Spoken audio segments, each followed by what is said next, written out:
ते म्हटले कधी आली मंदी तर ये परत, तू चांगला विद्यार्थी आहेस माझा आणि तुला नक्की जॉब चांगला देईल. बरं. मी जोशमध्ये म्हटलं अमेरिकेलाही कधी मंदी आलं तर या इंडियामध्ये, की hard times create strong people, strong people get good times, good times create lazy people. पण तुम्ही जेव्हा संगमनेरला राहते, तुम्ही इतके केमिकल इंजिनियर, पुन्हा पारंपरिक तंबाखूचाच व्यवसाय सांभाळावा असं का वाटलं? जसे बाकी भाऊ सोबतीला आले तसं तसं आम्ही डायव्हर्सिफिकेशन करत गेलो आणि वेगवेगळे नवीन उद्योगही या उद्योगाशी जोडले गेले, बरोबर, जे आता त्याच्यापेक्षाही मोठे झाले. तुम्ही स्वतः कधी तंबाखू टेस्ट केली? निकोटीन असतं तंबाखूमध्ये, पण निकोटीन इज नॉट कार्सिनोजेनिक. अच्छा. कॅन्सर निकोटीनने होत नाही. 2005 मध्ये आम्ही पहिला शिर्डीचा वॉटर पार्क केला. अच्छा. तुम्ही इमेजिंग काय घेतलं त्यानंतर? मला वाटतं 2020च्या आसपास. 2000. तो किस्सा काय, तो नक्की इमेजिंगवर तुमची नजर कशी काय पडली?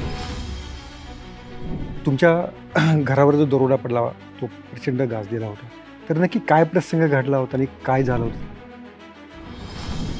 संजयच्या वाईफने पोलिसांना फोन केला. पोलिसांच्या सायरन ऐकू यायला लागला, पण तू पोलिसांना घर सापडे ना, माहीत नाही. आम्ही आशिषला सांगितलं, तुला जर लव्ह मॅरेज करायचं असेल, आम्हाला काही मंजूर नाही, तुला करायचंच असेल तर तुला इथल्या बिझनेसमधनं निवृत्ती घ्यावी लागेल. मोठा डिसिजन होता खूप, पण जेव्हा प्रेमासमोर सगळं फिकं असतं. फिल्म सिर्फ 3 चीजों पे चलती है. मला आठवतं का कोणते 3 चीज? एंटरटेनमेंट अँड एंटरटेनमेंट, या 3 गोष्टी तिने सांगितलं. तसं मला अनेकदा वाटतं की कोणतंही टीमवर्क असेल, आपल्याला एकत्रित काम करायचं असेल तर 3 गोष्टी महत्त्वाच्या आहेत. Communication, communication and communication.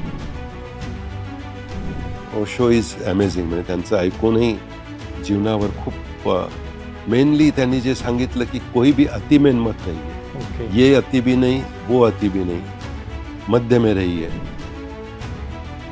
Focused investment ठेवा. जे काही बिझनेस कराल त्याच्यावर फोकस ठेवा.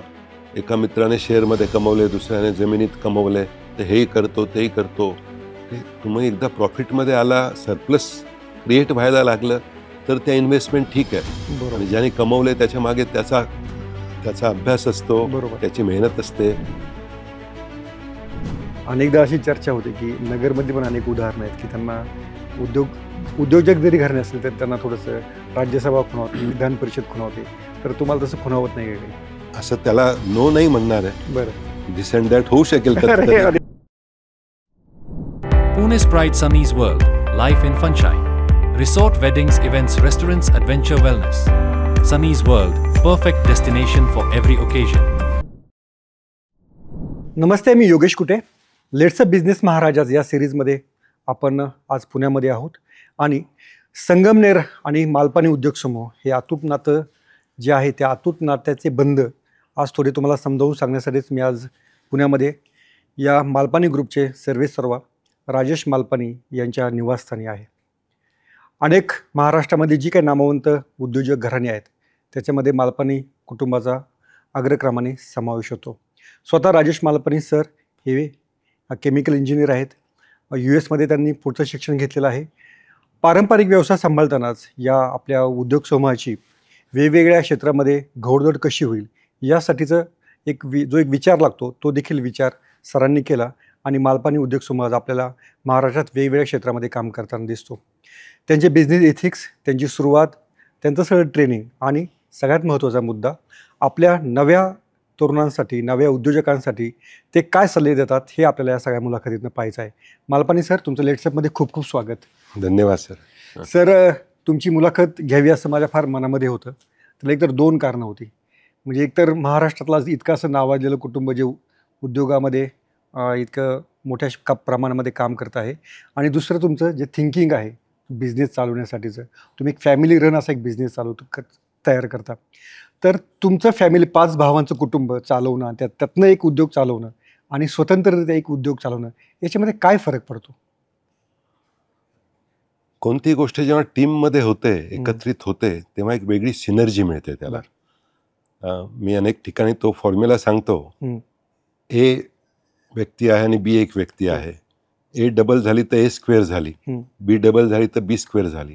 पण ए प्लस बी जर एकत्रित केले तुम्ही, ए प्लस बी ब्रॅकेटमध्ये, आणि जर स्क्वेअर केला तर ए स्क्वेअर प्लस बी स्क्वेअर प्लस 2ab. हा प्लस 2ab हा जॉईंट फॅमिलीचा ॲडव्हान्टेज आहे. अच्छा. तो सिनर्जीमुळे येतो. मी एखाद्या गोष्टीत चांगला आहे, माझा भाऊ दुसऱ्या एखाद्या गोष्टीत चांगला आहे, तिसरा भाऊ तिसऱ्या एखाद्या गोष्टीत चांगला आहे, आणि आम्ही एकत्रित जेव्हा काम करतो तेव्हा सगळ्या चांगल्या गोष्टी त्यात येतात. ओके. आणि ते सोपं होतं अधिक करणं. अच्छा. प्लस एक फॉलबॅकही खूप चांगला राहतो. बरं. तुमच्या अब्सेंटमध्ये, तुमच्या गैरहजेरीमध्येही तो बिझनेस कसा, म्हणजे मला आठवतं आमच्यावर एकदा दरोड्याचा प्रसंग झाला होता आणि मी आणि संजय आम्ही दोघं ॲडमिट होतो महिनाभर. परंतु जी भावाने काळजी घेतली आणि जे आमच्यासाठी प्रयत्न केले त्यावेळेस त्यांनी, हे जॉईंट फॅमिलीमुळेच ह्या गोष्टी शक्य होऊ शकतात. बरं. तुम्ही किती जण भाऊ आहात सर? आम्ही 2 रिअल आणि 3 कझिन, असे आम्ही 5 भाऊ आहेत. बरं. तुम्ही स्पेसिफिकली विचारलं म्हणून रिअल आणि कझिन सांगावं लागतं. अच्छा. Otherwise we are all together, आणि ओके. बिझनेसमध्ये आमचं सगळ्यांचं सोबत काम चालू आहे. ओके. सर, तुम्ही जेव्हा अमेरिकेमध्ये शिकायला होता आणि तेव्हा तर म्हणजे ती बूमच होता अमेरिकेमधलं, अमेरिका एकदम टॉपला होतं, तेव्हा भारतात यावं असं का वाटलं तुम्हाला? आम्ही नागपूरच्या केमिकल इंजिनिअरिंग नंतर अमेरिकेला गेलो पोस्ट ग्रॅज्युएशनसाठी. अगदी स्कॉलरशिप घेऊन तुम्ही तिकडे गेलात? हो, तिथल्या युनिव्हर्सिटीने स्कॉलरशिपही दिली मार्क चांगले असल्यामुळे. आणि 6 आम्ही वर्गमित्र गेलो होतो. बाकी 5 तिथे थांबले, कारण तिथे खूप अट्रॅक्शन होतं अमेरिकेचं, आणि सुविधाही तिथे ज्या असायच्या, ऑपॉर्च्युनिटीज ज्या होत्या त्या वेगळ्या होत्या. माझ्या गाईडने मला बोलवून एकदा विचारलं की तू परत का जातोय भारताला, तू थांब, मी तुला चांगली नोकरी देईल. कारण त्या गाईडला मी रिसर्च असिस्टंटशिप करायचो. बरं. म्हणजे रोज आठवड्याला 20 तास त्यांच्यासाठी काम करायचो मी. अर्न आणि लर्नमध्येच मी माझं एज्युकेशन पूर्ण केलं सगळं, प्लस स्कॉलरशिप होती. तर त्यानेही मला सांगितलं तू थांबून जा इथे, कारण तिथे त्यावेळेस अनेकदा टी व्हीवर थोडा इंडियाविषयी निगेटिव्हही दाखवलं जाय, गरिबी दाखवली जायची. त्यांना मिशनरीज लोकांना डोनेशन मिळवण्यासाठी. त्यामुळे इतरांचाही तो भ्रम असायचा की इंडिया म्हणजे खूपच गरीब आहे. त्यामुळे इतका शिकला आहेस, इथे इतक्या संधी आहेत. मी म्हटलं मी जाणार. ते म्हटले कधी आली मंदी तर ये परत, तू चांगला विद्यार्थी आहेस माझा आणि तुला नक्की जॉब चांगला देईल. बरं. मी जोशमध्ये म्हटलं अमेरिकेलाही कधी मंदी आलं तर या इंडियामध्ये, आम्ही जॉब क्रिएट करतोय तिथे चांगले. त्यावेळेसचा तो एक जोश असतो. बरोबर. पण मला कायम इंडियाची, परिवाराची खूप ओढ राहिलेली आहे. बरं. आणि संगमनेरची कायम जे काही संस्कार झाले, आणि वडिलांनी आम्हाला एकदा कन्याकुमारीच्या बेटावर, ते फार कुठे घेऊन नाही गेले आम्हाला, पण कन्याकुमारी विवेकानंद स्मारक मुद्दामून घेऊन गेले, कारण ते स्वतः विवेकानंदांचे खूप निस्सीम भक्त होते. त्यांची पुस्तकं सगळी वाचायचे, त्यांचे उतारे आम्हाला ते लिहून पाठवायचे पत्रामध्ये. तिथे त्यांनी सावरकरांचं ने मजसी ने परत मातृभूमीला इतकं छान म्हणून दाखवलं. त्या त्रिवेणी संगमावर ते म्हटलेलं, कारण ते इतकं सिंक होतं मनात की अमेरिकेला राहायची काही थोडीशी इच्छा नाही, मला माझ्या मातृभूमीला परत जायचं आहे. म्हणून मी आलो आणि संगमनेरलाच स्थिरावलो. विवेकानंद जे स्मारक आहे त्या स्मारकाला तुमच्या वडिलांनी त्या काळी 1 लाख रुपयाची देणगी पण दिलेली होती? हो, त्यांनी 1967 मध्ये. म्हणजे वडील आमच्यासाठी खूप हार्ड असायचे, कारण त्यांना आत्ता आमच्या वाचण्यात येतो तो फॉर्म्युला की hard times create strong people and strong people get good times. Good times create lazy people, आणि लेझी पीपलमुळे परत बॅड टाइम्स येतात. हे सायकल चालतं. हे कदाचित त्यांना माहीत असावं. त्यांनी आमच्यासाठी खूप डिसिप्लिन ठेवली. म्हणजे मी इथे 9वी मध्ये मॉडर्न हायस्कूलला मला शिकायला पाठवलं होतं. मी पत्र टाकायचो, एक्सप्रेसचं तिकीट लावायचो 50 पैशाचं. वडिलांचं उत्तर आलं की तुझं पोस्टकार्ड साईजचं पत्र मिळालं, आणि ते पत्र या पत्रसंस्कार पुस्तकात छापलेलंही आहे की तुझं पोस्टकार्ड साईजचं, आणि त्यात एक्सप्रेससारखा काहीच मजकूर नव्हता. पोस्टकार्डला 10 पैसे लागतात आणि तू 50 पैशाचं तिकीट लावलं. दिस इज अ नॅशनल वेस्ट. म्हणजे त्यांचं, मी नागपूरलाही शिकायला गेलो. मी म्हटलं आता मला स्कूटर द्या. त्यांचं पत्राला हॉस्टेल आणि कॉलेज शेजारी आहे. सुरुवातीला तू सायकल वापर, पुढे बघू. ओके. आणि मी मग माझ्या स्कॉलरशिपमधनं, नॅशनल मेरिट स्कॉलरशिप मिळायची, त्याचे पैसे जमवून 6 महिन्याने सायकल घेतली. त्यावेळेस वाईट वाटायचं या गोष्टींचं. पण आज ते महत्त्व पटतं की hard times had created us. बरोबर. त्या सगळ्या वातावरणामुळे आता आता काही कशाची चिंता वाटत नाही, कशालाही सामोरं जाऊ शकतो, ही हिंमतही त्या सगळ्यातनं आली. प्रसंगामुळे आली. आणि ॲडव्हर्सिटीतनं लोक घडतात. आता तुम्ही पाहतात मारवाडी जहाँ न पहुंचे बैलगाडी हो, वहाँ पहुंचे मारवाडी. कारण तिथे राजस्थानमध्ये सगळंच ॲडव्हर्स कंडिशन होत्या, पाणी नाही, वाळवंट, शेती नाही. त्यामुळे लोक दुनियाभर स्प्रेड झालेत आणि खूप हार्डवर्किंग आहेत आधीपासून. अच्छा. पण तुम्ही जेव्हा संगमनेरला आला तेव्हा तुम्ही इतके केमिकल इंजिनियर झाला, पुन्हा पारंपरिक तंबाखूचाच व्यवसाय सांभाळावा असं का वाटलं? एकतर मी सगळ्यात परिवारात एल्डेस्ट होतो आणि तिथे भरपूर करायचा स्कोप होता. ऑटोमेशन करायचा, ऑफिस ऑटोमेशन, फॅक्टरी ऑटोमेशन. त्यामुळे ते केलं. पण मनात कायम स्वप्न होतं की आपण डायव्हर्सिफाय होऊ, इतर वेगवेगळे बिझनेसेसही जोडू. आणि जसे बाकी भाऊ सोबतीला आले तसं तसं आम्ही डायव्हर्सिफिकेशन करत गेलो आणि वेगवेगळे नवीन उद्योगही या उद्योगाशी जोडले गेले, बरोबर. जे आता त्याच्यापेक्षाही मोठे झालेत. म्हणजे तुमच्या पारंपरिक व्यवसायापेक्षा ते आता मोठे हो आहेत. हो याच्यामध्ये तुम्ही आता अम्युजमेंट पार्कमध्ये आहात, याच्या विंड एनर्जीमध्ये आहात, सोलारमध्ये आहात, बरोबर. नंतर तुम्ही तुमच्या इतर एजन्सीज पण आहेत वाहनांच्या वगैरे, त्या तुम्ही का ठेवल्या मग छोट्या छोट्या संगमनेर पुरत्या? त्याचं मला विशेष वाटलं की हां. इतकं तुमचं मोठं एम्पायर आहे पण एजन्सी तरी तुम्ही ठेवलेल्या आहेत. बरोबर. 40 वर्ष आधी जेव्हा मी जॉईन केला बिझनेस, हां. तेव्हा मला शिकायचं होतं की मल्टीनॅशनल कंपन्या कसं काम करतात. बरं. आणि सगळ्यात बेस्ट रोल मॉडेल टोबॅको इंडस्ट्रीमध्ये होतं ITC. ITC ही कंपनी सिगरेट कंपनी आहे टोबॅकोतली. सेन्सेक्समध्ये ज्या 30 कंपन्या होत्या 1986मध्ये सेन्सेक्स जेव्हा झाला, त्या 30पैकी आता फक्त 5 कंपन्या आहेत. बाकी 25 रिप्लेस झाल्या, दुसऱ्या आल्या आणि 25 बाहेर फेकल्या गेल्या. जे बदलले नाही, ज्यांनी स्वतः काही चेंजेस केले नाहीत, ते बाहेर फेकले गेले. त्यात ITC अजून टिकून आहे. बरोबर. त्यामुळे आम्ही ITCची एजन्सी घेतली. मी स्वतः ITCच्या त्या मॅनेजरला रिपोर्ट करायचो. तो जसं यायचा आणि ज्या पद्धतीने प्रश्न विचारायचा, म्हणजे आज 30 वर्ष 35 वर्ष आधी संगमनेरच्या गणेश पान स्टॉलवर किती व्हील्सची विक्री होते, हा आकडा त्यांच्याकडे असायचा. आता डाटा मॅनेजमेंट खूप इझी झाली आहे बरोबर. मोबाईलमुळे, कॉम्प्युटरमुळे. पण त्यावेळेस ही माहिती ठेवणं हे विशेष होतं. अनेक गोष्टी त्यांच्याकडनं शिकायला मिळाल्या की मल्टीनॅशनलचं कल्चर आणि कसं ते ॲग्रेसिव्हली काम करतात. ओके. म्हणून आम्ही ITCची एजन्सी घेतली. आम्ही एक रिलायन्स गॅसची पण, की भारतातली पण एक मोठ्या कंपनीचा अनुभव घेऊ, एक मल्टीनॅशनल आणि एक इंडियन. ओके. त्यामुळे रिलायन्स इतक्या थिन मार्जिनवर इतकं पळायला लावते. तुम्हाला सगळी इन्व्हेस्टमेंट करायची आहे, कॅश पेमेंट आहे, क्रेडिटमध्ये वाटा, आणि प्रचंड मेहनत करून घेते तुमच्याकडनं. अच्छा. म्हणजे लिटरली आमचे डीलर कधी जर तक्रार करायचे की जरा मार्जिनचा फेरविचार करा तुमच्या प्रॉडक्टच्या, तर मी रिलायन्सच्या मॅनेजरला बोलवायचो आणि त्याला सांगायचो यांना समजव रिलायन्सचं मार्जिन. आणि मग ते म्हणायचे नाही नाही आपलं मार्जिन फार चांगलं आहे. त्यामुळे प्रत्येक कंपनीचा वेगवेगळा हा ॲडव्हान्टेज मिळतो. त्यामुळे शिकत राहायला पाहिजे आयुष्यभर. यासाठी आम्ही काही एजन्सीजही घेऊन अजूनही तुम्ही त्या एजन्सीज नाही, मग ITCची एजन्सी नंतर ते ऑक्ट्रा आला. ते म्हटले की ते ऑक्ट्राचं आम्ही रिएम्बर्समेंट करणार नाही. आम्ही सोडून दिली ते मग. ओके. कारण इतर पद्धतीने व्यवसाय करायचा नाही, असं व्हॅल्यूज ज्या काही वडिलांनी दिल्या होत्या सुरुवातीपासून, बरं, त्या फॉलो करायचं हे ठरवलं होतं. त्यामुळे ती कामं सोडून दिली आहेत. आता एक बजाजची एजन्सी आहे संगमनेरची, ती सांभाळतो एक कझिन भाऊ. तुम्ही तुमच्या पुस्तकामध्ये पण उल्लेख केलेला आहे की तुमचा जो उद्योग होता तिथे संपाचं प्रमाण फार असायचं आणि कामगार आणि मालक असा संघर्ष सातत्याने व्हायचा.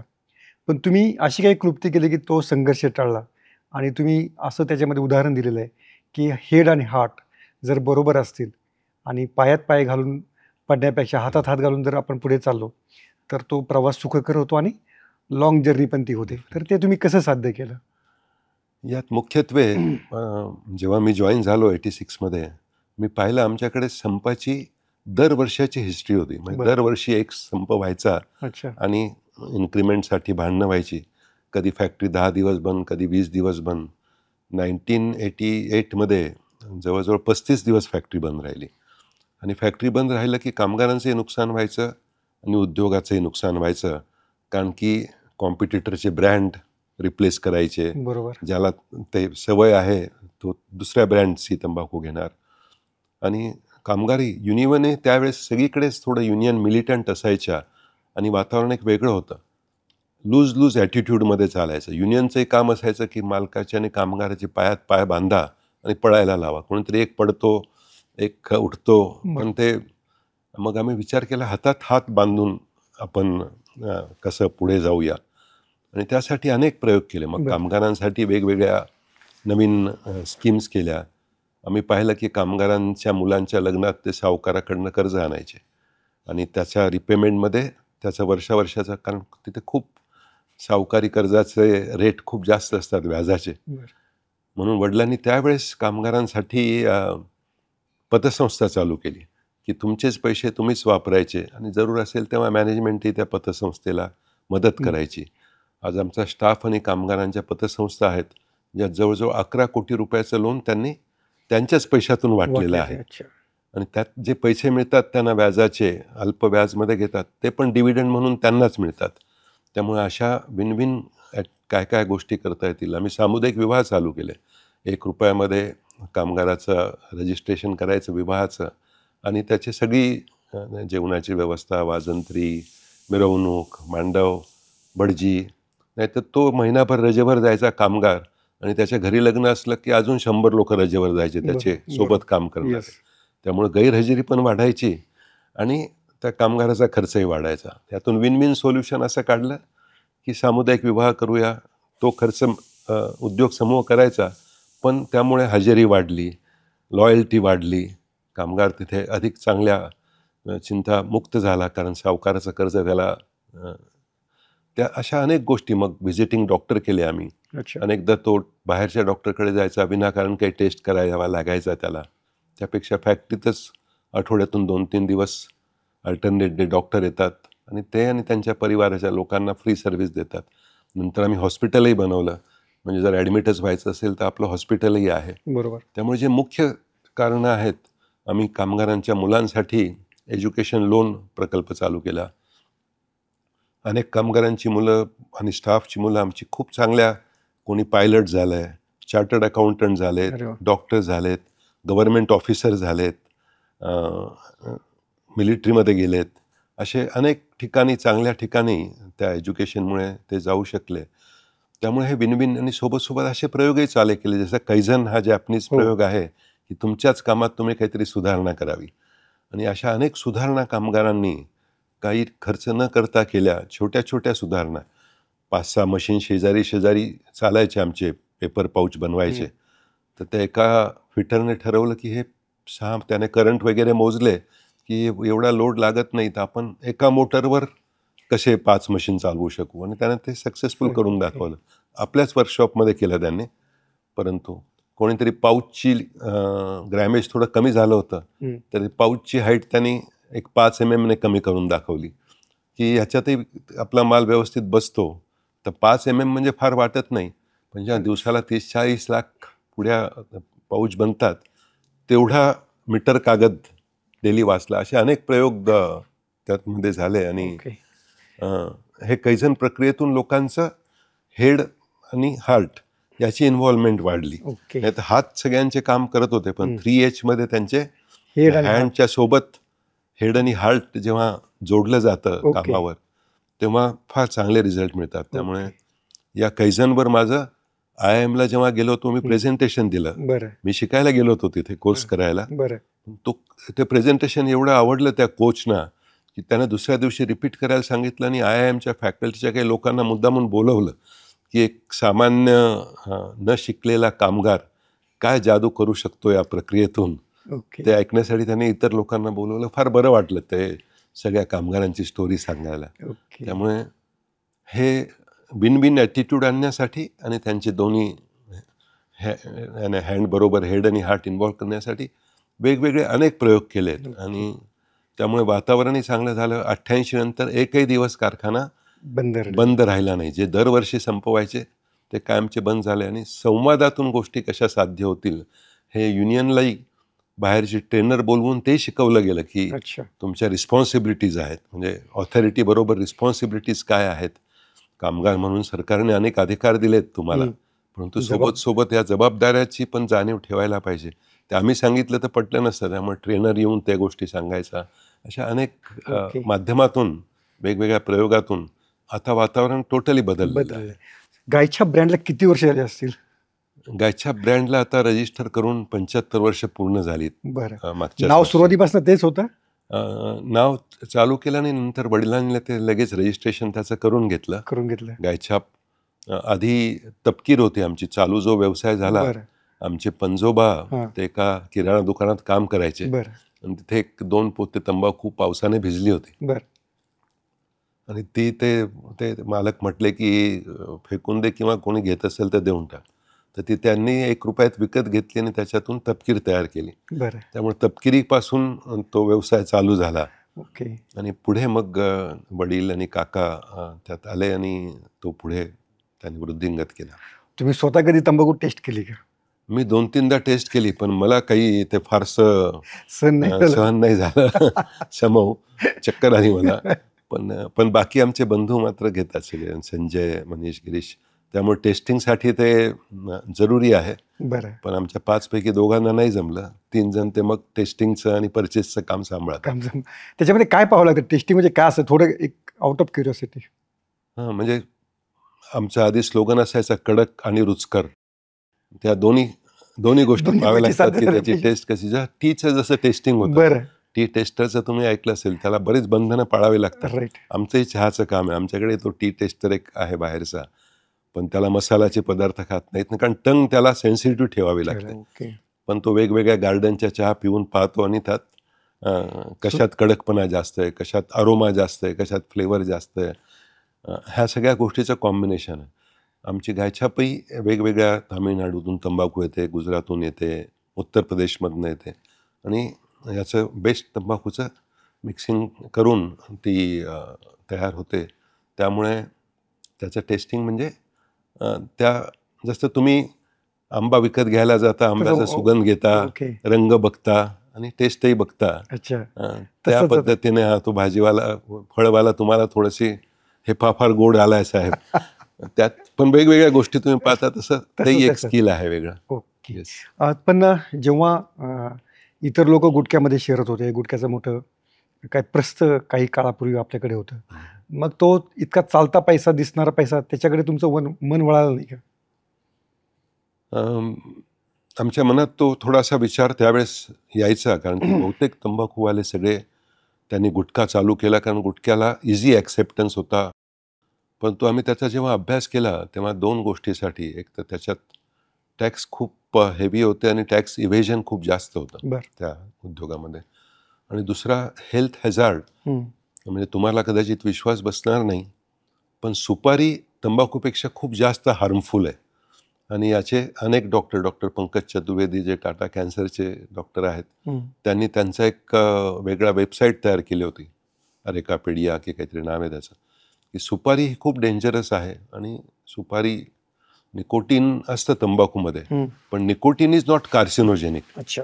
कॅन्सर निकोटीनने होत नाही, तो तंबाखू जाळल्यावर त्यातले जे टार आणि इपॉक्साईड तयार होतात त्या स्मोकमधून होतो किंवा सुपारीमुळे होतो, असं अनेक लिटरेचरमध्ये वाचायला मिळालं. म्हणजे डॉक्टर मार्क्स अँड स्टर्न त्यांचं एक ओरल मॅक्सिफेशियल पॅथॉलॉजी म्हणून पुस्तक आहे, सगळ्या डेंटल कॉलेजमध्ये असतं, ते काहीतरी 15-20 हजार रुपयाचं पुस्तक आहे.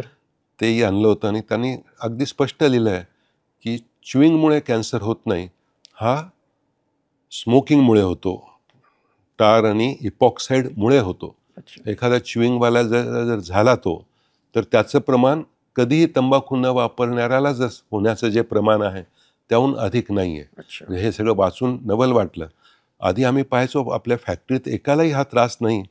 लोक 50-50 वर्षापासून काम करत आहेत, कारण जेव्हा हे काम चालू झालं तेव्हा बाल कामगार कायदा नव्हता. बरोबर. त्यामुळे 12-13 वर्षाचे मुलं लेबल लावायला यायची त्यावेळेस. ती आता रिटायरमेंट नंतरही कंटिन्यू केलं त्यांनी काम, आणि तंबाखू फॅक्टरीत फ्री असल्यावर ते खायचेही. परंतु एकही केस का नाही आहे, मला असं वाटायचं आधी की पुण्याही असायची कदाचित आपल्या आजोबांची वगैरे. परंतु नंतर जेव्हा हा अभ्यास केला सगळा, मग काही ठिकाणी आम्ही हॉस्पिटलमध्ये जाऊनही सर्वे केलेत आणि ते आलेले, तर सुपारीमुळे ओरल सबम्युकस फायब्रोसिस होण्याचं प्रमाण आहे, आणि ओरल सबम्युकस फायब्रोसिसचं कॅन्सरमध्ये कन्व्हर्शन होऊ शकतं, आणि स्मोकिंगमुळे. त्यामुळे या दोन्ही लाईन, आमचे काही तंबाखूवाले स्मोकिंगमध्येही गेले, सिगरेट मॅन्युफॅक्चरिंगही केलं, काही गुटक्यामध्ये गेले. पण आम्ही ठरवलं की इथून पुढचे बिझनेसेस आणि डायव्हर्सिफिकेशन आपण वेगळ्या लाईन्समध्ये करू आणि त्यामुळे आम्ही सगळ्यात आधी रिन्युएबल एनर्जी राईट. तुम्ही कोल्हापूरमध्ये तुम्ही तो प्रोजेक्ट साताऱ्यामध्ये पहिली विंडमिल साताऱ्यामध्ये लावली आणि मग हळूहळू ते 8 राज्यात आम्ही विंड आणि सोलरचे प्रकल्प केले. अच्छा. जवळजवळ 611 मेगावॅटपर्यंत त्याचं साईज झाली. आज तो पण तंबाखू इतकाच मोठा कॉन्ट्रीब्युटिंग बिझनेस झाला आहे. त्याच्यासोबत तुम्ही अम्युजमेंट पार्कमध्ये जायचा निर्णय का आणि कसा घेतला, त्याचा योगायोग काय ठरला होता? त्यात मुख्य आमचे 2 मनीष आणि गिरीश आमचे कझिन जेव्हा फॉरेनला गेले फिरायला आणि तिथल्या पार्कमध्ये जेव्हा ते खेळून आले तेव्हा त्यांना असं वाटलं की आपल्यालाही असं काहीतरी करावं. शिर्डीमध्ये आम्ही काही जागा घेतली होती, तिथे हॉटेल करायचं काय करायचं असा विचार होता. परंतु त्यापेक्षा हॉटेलला सिनर्जेटिक असा बिझनेस करूया आणि वॉटर पार्क त्या भागात नाहीच आहे, तर स्कूल ट्रिप्सना आणि सगळ्याच गोष्टींना वॉटर पार्क पूरक राहील म्हणून 2005मध्ये आम्ही पहिला शिर्डीचा वॉटर पार्क केला. बरं. अच्छा. तुम्ही इमेजिका घेतलं त्यानंतर मला वाटतं 2020च्या आसपास. 2023. तो किस्सा काय, तो नक्की इमेजिकावर तुमची नजर कशी काय पडली? आम्ही आधी जसा केला शिर्डीचा, आम्ही प्रत्येक बिझनेस डायव्हर्सिफिकेशनमध्ये छोट्याने चालू केलंय आणि हळूहळू मोठं केलंय. बरं. तसं आम्ही शिर्डीचा पहिला पार्क केला, तो इंडियन राईड्स आणल्या होत्या सगळ्या. नंतर आम्ही लोणावळ्याला मोठा पार्क केला, सगळ्या इंटरनॅशनल राईड्स. दोघांचं नाव वेट एन्जॉयच आहे, परंतु लोणावळ्याचा पार्क हा तिथला वेव्ह पूल आशियातला सगळ्यात मोठा वेव्ह पूल आहे. इंडियाच्या अनेक राईड्स तो त्यावेळेस सगळ्यात मोठा पार्क, आजही तो मोठा पार्क आहे. तिथे मग अम्युजमेंट पार्कही केला, शिर्डीला थीम पार्क केला आणि या लाईनमध्ये आम्ही होतो. मग आम्हाला जेव्हा पेपरमध्ये इमॅजिकाची जाहिरात आली, बँकांनी जाहिरात दिली होती. स्ट्रेसमध्ये आलं होतं इमॅजिकाचं अकाउंट, त्यामुळे बँकांना ते ऑप्शनसाठी इमॅजिकाची जाहिरात टाकली आणि आम्हाला वाटलं की ही आपल्या लाईनला सिनर्जी देणारा बिझनेस आहे. आम्ही पाहूनही आलो आणि मग ठरवलं आम्ही की त्याला बीड करायचं त्या ऑप्शनला. ते सगळे शेअर्स बँकेकडे प्लेज्ड होते त्यांचे लोन घेताना. तेव्हा तुम्ही अंबानीकडनं घेतला की दुसऱ्या? नाही, अंबानींचा हा कधीच नव्हता. मनमोहन शेट्टींचा होता, पण ॲडलॅब्स त्यांचं होतं, ते अंबानीने घेतलं होतं. त्यामुळे अनेक लोकांचं ते थोडं कन्फ्युजन आहे. परंतु हा बिझनेस हा मनमोहन शेट्टींनी बँकेकडनं लोन घेतलेलं होतं आणि ते आम्ही सेटल करून ते शेअर मग आमच्याकडे आले. आमच्याकडे काही राहिलेत, पण मेजॉरिटी आमच्याकडे 73-74% आली आणि पब्लिक लिमिटेड कंपनीमध्ये आमची इमॅजिकाच्या माध्यमातून पहिली एंट्री झाली. BSEला तो बेल सेरेमनी झाला, जेव्हा मॅनेजमेंट चेंज होते पब्लिक लिमिटेडची, तेव्हा एक बेल सेरेमनी होतो. तिथे जाऊन ते स्टॉक एक्सचेंजचे चेअरमन येतात आणि एक वेगळा आनंद होता. मला आठवतं लहानपणी आजोबा खांद्यावर घेऊन जायचे. आमचं एक सोमेश्वर मंदिर आहे संगमनेरमध्ये आणि मला ते बेल वाजवायला फार आवडायची, तर ते खांद्यावर घ्यायचे आणि ती ही बेल वाजवताना स्टॉक एक्सचेंजची तो मंदिराच्या बेलचा आवाज असा डोक्यात परत आला की, आणि ती आठवण झाली आजोबाजी बेल वाजवायचे. आणि ह्यातमध्ये इन्स्ट्रुमेंटल जास्त मनीष आणि त्यांचा मुलगा जय हा त्या इमॅजिकाच्या ॲक्विजिशनमध्ये होता. म्हणजे आजोबांकडनं आणि आता नेक्स्ट जनरेशनकडनं हा बेलचा आनंद मिळाला, हा एक वेगळा आनंद होता. ओके. पण जेव्हा तुम्ही एखादी डील करता तेव्हा काय त्या डीलमधनं काय पाहता तुम्ही? म्हणजे डील मेकिंगची पण एक मोठी प्रोसेस असते आणि तिथे एक आर्ट पण असते, तर तुम्ही कसं करता ते? तुमच्याकडे काय नॅक आहे ती?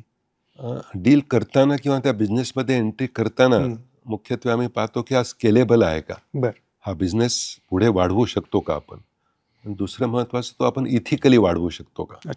इथिक्स पाळून त्यातून त्रास नव्हता आणि कॉम्पिटिशनमध्ये जे इतर लोक आहेत तिथे साधारण इथिक्स आहे का त्या बिझनेसमध्ये, या दोन्ही गोष्टी पाहून त्यात एंट्री करतो. आणि तशी ही इमॅजिकाची होती. फॉर्च्युनेटली त्या बिझनेसच्या सगळ्या कोणताही खेळ शिकायचा असेल तर आधी तुम्ही गल्लीत खेळता शिकता आणि हळूहळू त्यातूनच नॅशनल लेवलपर्यंत जाऊ शकता. अशी पब्लिक लिमिटेड आमची छोट्या पार्कमधनं झाली, किंवा आमचा रिन्युएबलचा पण 611 मेगावॅटचा बिझनेस हा साताऱ्याच्या छोट्या विंडमिलमधनं झाला.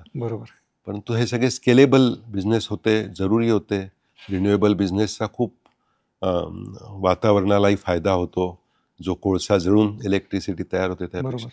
त्यामुळे अशा मल्टिपल अँगलमधनं पाहिलं जातं आणि obviously bottom line top line याचाही स्टडी होतो की व्हिजिटर्स किती असतील, तिकीट किती फिजिबल होईल.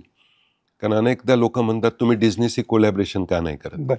पण डिझनीचं कोलॅबरेशन केलं आणि डिझनीलाच मोठा कट द्यावा लागला खूप, तर ते तिकीटची प्राईस एवढी होईल की आपल्याकडच्या, कारण या ठिकाणी फॅमिली येते सगळी, होय. घरातले 4-6 लोक आपल्याकडे, अजूनही परिवार मोठा असतो बरोबर.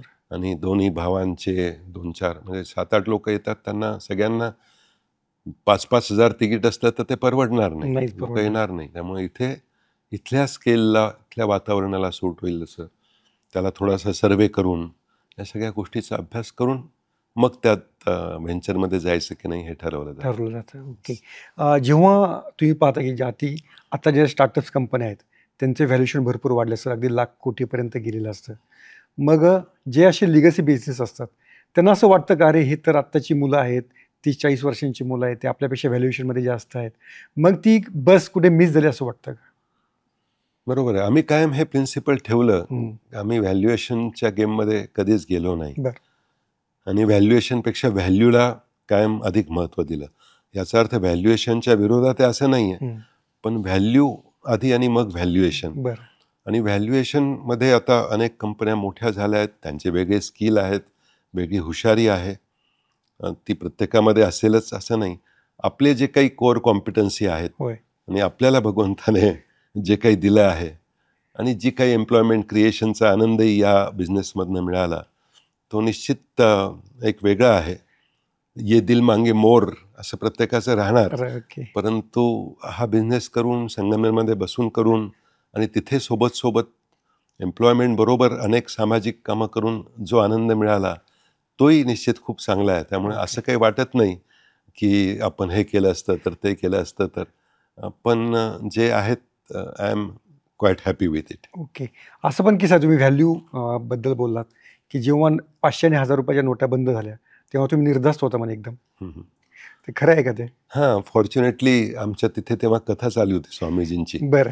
आणि त्याच वेळेस ती न्यूज आली, परंतु काही अनरेकॉर्डेड नसतं, त्यामुळे काही चिंता नव्हती. बरं. जे काही ऑफिसमध्ये होते ते सगळे बुक्समध्ये असलेले बँकमध्ये जमा करता येत होते. बरं. So there was absolutely zero tension. त्यामुळे आम्ही कथा ऐकत होतो, तिथेच ती न्यूज समजली आणि कोणीतरी विचारलं तुम्ही काय जात नाही येऊ, तर जायची गरजच नव्हती. Okay. That was a blessing. आणि तुमचं पण असं लौकिक आहे की तुम्ही जास्त इन्कम टॅक्स पेअर आहात, तर काय नक्की आहे की तुमचा इन्कम टॅक्स डिपार्टमेंटने सुद्धा गौरव केला बऱ्याचदा? हां, 2दा तो गौरव पुरस्कार, एकदा पुण्याच्या कार्यक्रमात बोलवून त्यांनी दिला होता. बरं. आता तर ते सर्टिफिकेट पाठवतात आणि आमच्या अनेक कंपन्यांना ते हायेस्ट टॅक्स कॉन्ट्रीब्युशनचं प्राईजही मिळालं आहे. बरं. दोन्ही GSTमध्येही आम्ही टॉप GST पेअर आहोत. 1000 करोडच्या वर आमचं कॉन्ट्रीब्युशन GSTचंही असतं वर्षाला कॅशमध्ये, प्लस इनपुट टॅक्स क्रेडिट.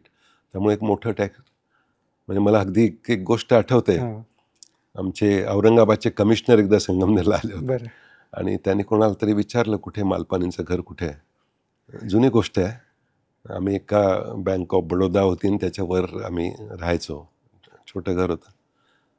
आणि त्या कमिशनरला त्या रिक्षावाल्याने सांगितलं इथे वर राहतात ते. नाही म्हणे, हे नाही, ते तंबाखूवाले मालपानी कुठे राहतात? हां, इथेच राहतात म्हणे. त्याने असं पाहिलं इथे राहूच शकत नाही, ते वर आले.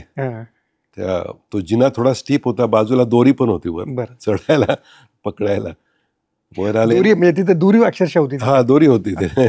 आणि आईने दार उघडलं. बरं. आणि त्याने आईला विचारलं, राजेश मालपानी का राहते? मी रिजनल ॲडवायझरी कमिटीचा मेंबर होतो, त्यामुळे त्यांचा माझा परिचय झालेला होता. तर त्यांना आईने सांगितलं हा माझा मुलगा आहे. नाही वो ऊंचा अमेरिका सीख के आया वो. हाँ मेरा ही लड़का है. आणि मला आवाज दिला आईने. मी आलो पुढे, अरे राजेश ये तेरा घर है क्या? अच्छा. आणि मग जेव्हा त्यांच्या ऑफिसला गेलो, समोर कोणीतरी बसलं होतं, त्याने सांगितलं इसके यहाँ गया, इसका ऑफिस अच्छा है, लेकिन घर ऐसा छोटा, ऐसा कैसा घर का रस्सी वस्सी अच्छा है. त्याने असं थोडा, पण त्याने लगेच सांगितलं की यांनी प्रॉडक्टिव्ह ॲसेटवर आधी फोकस ठेवला आहे. बरं. अनेकदा काय होतं, आपण गुंठेभर जमीन विकली, कुठे पैसे आले, तर आधी मोठं घर, मोठी गाडी, मोठं सगळं काही, आणि मग ते डायव्हर्ट होऊन जातात. बरोबर. वडिलांनी तो फोकस कायम ठेवला होता की आपण आधी फोकस प्रोडक्टिव्ह ॲसेटवर ठेवा आणि ओके. अनप्रोडक्टिव्ह ॲसेट सेकंडरी ठेवा. तुमच्या एकूण सगळ्या जीवनावरती तुमच्या वडिलांचा फार मोठा प्रभाव दिसतो. डेफिनेटली त्यांच्या पत्रसंस्कारातूनही त्यांनी जी काही पत्र लिहिली होती, आणि he was always a role model for us. बरं. म्हणजे त्यांच्याकडे पाहून अनेक गोष्टी आम्ही शिकलो. इतकं डिसिप्लिन लाईफ असायचं त्यांचं की ते ऑफिसला जायचे तर लोक घड्याळ लावायच्या, 9 वाजले असतील आता बरोबर, शार्प सगळ्या गोष्टी करायच्या. पुण्याला येताना त्यांचा मॉर्निंग वॉकचा नियम असायचा, तर गाडी थांबून थोड्या वेळ ते चालायचे आणि परत गाडी बसायचे. इतकं डिसिप्लिन आणि सिम्पल लाईफ होतं. आणि ज्या व्हॅल्यूज त्यांनी आमच्यामध्ये इन्कल्केट केल्या त्या पाहून पाहून आम्ही शिकलो. शेवटी जे तुम्ही पाहून शिकता त्यांच्याकडे किंवा आचरणातनं त्यांच्या शिकलो, ते खूप इम्पॅक्ट आहे त्याचा. तुमच्या घरावर जो दरोडा पडला तो प्रचंड गाजलेला होता, तर नक्की काय प्रसंग घडला होता आणि काय झालं होतं त्याबद्दल काही तुम्हाला सांगावं असं वाटेल? प्रसंग म्हणजे चोरीच्याच हेतूने. तेव्हाच ते जुनं घर तुम्ही मगाशी आता नाही, हे नवीन बंगल्याचं घर होतं आणि त्यावेळेस त्याच्या आजूबाजूला फारशी वस्ती नव्हती. त्यामुळे चोर आले मागच्या बाजूने आणि ते मोठ्या नंबरमध्ये होते, एक्झॅक्ट नंबर नाही समजला, पण 15-20 लोक असावीत. आणि त्यांनी डायरेक्ट तो सायरन वाजला, त्यांनी जेव्हा प्रयत्न केला दार उघडायचा तर सायरन अनेकदा कधी कधी वडील चुकून दरवाजा उघडायचे त्यामुळे वाजायचा. आणि त्यामुळे मी पटकन आधी सायरन बंद केला आणि काय झालं बाहेर ते पाहण्यासाठी दार उघडलं आणि बाहेर आलो. लगेच त्यांनी लोखंडी रॉड्सने अटॅक केला आणि मी आवाज केला तर भाऊ पळत बाहेर आला, त्याच्यावरही अटॅक केला संजय. मला दोघांना बराच त्रास झाला, म्हणजे खूप रक्तस्राव झाला. आमच्या वॉचमनलाही त्याने तसंच केलं आणि बाजूच्या बुशमध्ये त्याला फेकलं. तो तासभराने जेव्हा दिसला तेव्हा डॉक्टरांनी सांगितलं तुम्ही 10 मिनिट लेट झाला असता तर कदाचित रक्तस्राव एवढा की तुम्ही सर्वाईव्ह नसता झाला. पण त्यावेळेस गावातल्या लोकांनी ज्या दुआ मागितल्या, लोकांनी ज्या प्रार्थना केल्या आमच्यासाठी, तेव्हा ते पटलं की दुआ ज्यादा असर होता, दुआ का असर ज्यादा होता. आणि त्यावेळेसही संजयच्या वाईफने पोलिसांना फोन केला. पोलिसांच्या सायरन ऐकू यायला लागला, परंतु पोलिसांना घर सापडेना, माहीत नाही का. पण मनीष, गिरीश, आशिष हे तिघं, त्यांना अमृताने फोन केला मुलीने. ते मात्र लगेच गाडी घेऊन आले. आशिषकडे पिस्तूल होतं, तो त्या सोबतही आणलं होतं. त्यांना अगदी ते त्या लॉकवर पिस्तूल मारून पाहिलं की लॉक तुटतं का, कारण त्यांनी काही बाहेर लॉक लावलेलं होतं मेन गेटला. पण ते लॉक तुटलं नाही, तर मग त्याने गाडी रिव्हर्स करून दार तोडलं आणि ते जेव्हा आत आले आणि सायरनही वाजवत होते तेव्हा ते सगळे चोर पळून गेले. केवळ चोरीच्या भावनेने आले असावेत, कारण तेच मागत होते. पण आतमध्ये काही करण्याच्या अगोदर भाऊ तिथे आले आणि इमिजिएटली आम्हाला प्रायोरिटीने हॉस्पिटलमध्ये नेल्यामुळे मग एअर ॲम्ब्युलन्सने आम्हाला नाशिकहून मुंबईला हलवलं गेलं आणि हिंदुजामध्ये. पण मला हेही सांगायला आवडेल की त्यावेळेस आमच्या टीमने, आमच्या स्टाफने आणि कामगाराने जे मन लावून काम केलं की राजेश आज नाही आहे, संजय नाही आहे, तर प्रत्येक जणाने राजेशची भूमिका केली, संजयची भूमिका केली. आमची हायेस्ट ग्रोथ त्या क्वार्टरची आहे बिझनेसमध्ये. त्यामुळे हेही समजलं की आपल्यामुळे काही सगळं चालत नसतं. शेवटी टीम आहे की जी ती एनर्जीने जर करते तर अधिक चांगलं होऊ शकतं. अच्छा, तुम्ही किती दिवस हॉस्पिटलाइज होता? आम्ही जवळजवळ 1.5 महिना 2 महिने हॉस्पिटल. तुम्ही दोघेही भाऊ? येस. ओके. तुम्ही जेव्हा ध्रुव स्कूल किंवा अशा उपक्रमामध्ये पण नंतर तुम्ही एंट्री केली, तर ध्रुव स्कूलचा त्याच्यामध्ये थॉट काय होता? अनेकदा लहान गावात ज्या फॅमिलीज मोठ्या होतात, थोडंसं बिझनेस वाढतो, तेव्हा ते शहरामध्ये शिफ्ट होतात. अशी अनेक उदाहरणं आहेत. ते गावातून शहरात शिफ्ट होतात. पण आम्हाला आधीपासून संगमनेरचं एक वेगळी ओढ आणि हे असायचं. त्यामुळे आम्ही ठरवलं की संगमनेरला आपल्याला डॉक्टर अब्दुल कलामने म्हणजे provide urban facilities in rural area असा मंत्र त्यांनी दिला आहे. त्यामुळे त्या अँगलने आम्ही वेगवेगळ्या गोष्टी संगमनेरमध्ये क्रिएट करण्याचा प्रयत्न केला. आपण शहरात जाण्यापेक्षा शहराच्या काय गोष्टी संगमनेरला आणता येतील. संगमनेरला चांगली इंग्लिश मिडियम शाळा नव्हती. माझं स्वतःचं शिक्षण मराठी मीडियममध्ये पूर्ण झालं. नवीन मराठी शाळा 4थीपर्यंत, नंतर पेटीट विद्यालय. आणि मराठी माध्यमातून असल्यामुळे इंग्रजीची प्रॅक्टिस नव्हती, न्यूनगंडही होता इंग्रजी बोलायला. त्यामुळे नागपूरमध्ये शिकायला गेलो तर बॅक बेंचर होतो आम्ही, कारण कधीच डिबेटमध्ये इंग्लिशमध्ये जे बोलायचे सगळे बॉम्बेचे मुलं, आम्हाला ते बोलताना येत नसे. परंतु फर्स्ट सेमिस्टरचा रिझल्ट आला, माझा 3रा नंबर आला, तेव्हा लोकांनी कॉग्निजन्स घेतला की हा कोणीतरी विद्यार्थी आहे. अमेरिकेला ॲडमिशन मिळाली आणि स्कॉलरशिपवर होती. व्हिसाच्या इंटरव्ह्यूला गेलो. त्या युवतीने जे काही प्रश्न विचारले तिचा टोन मला काही समजेना अमेरिकन. मी आपलं पार्डन मी एक्सक्यूज मी करत राहिलो. शेवटी तिने सांगितलं ऑल द बेस्ट, मी देते व्हिसा तुला, स्कॉलरशिपवर ॲडमिशन मिळाली आहे म्हणून, पण तुझं काही खरं नाही असा त्यातला भाव होता. पण तिथे गेल्यावर ते आपोआप शिकलो आम्ही. डॉक्टर संजय मालपानेंना आधीपासून एज्युकेशनचे खूप आवड होती. त्यांनी डॉक्टरेटही चाइल्ड डेव्हलपमेंट केली, या विषयात केली त्यांची.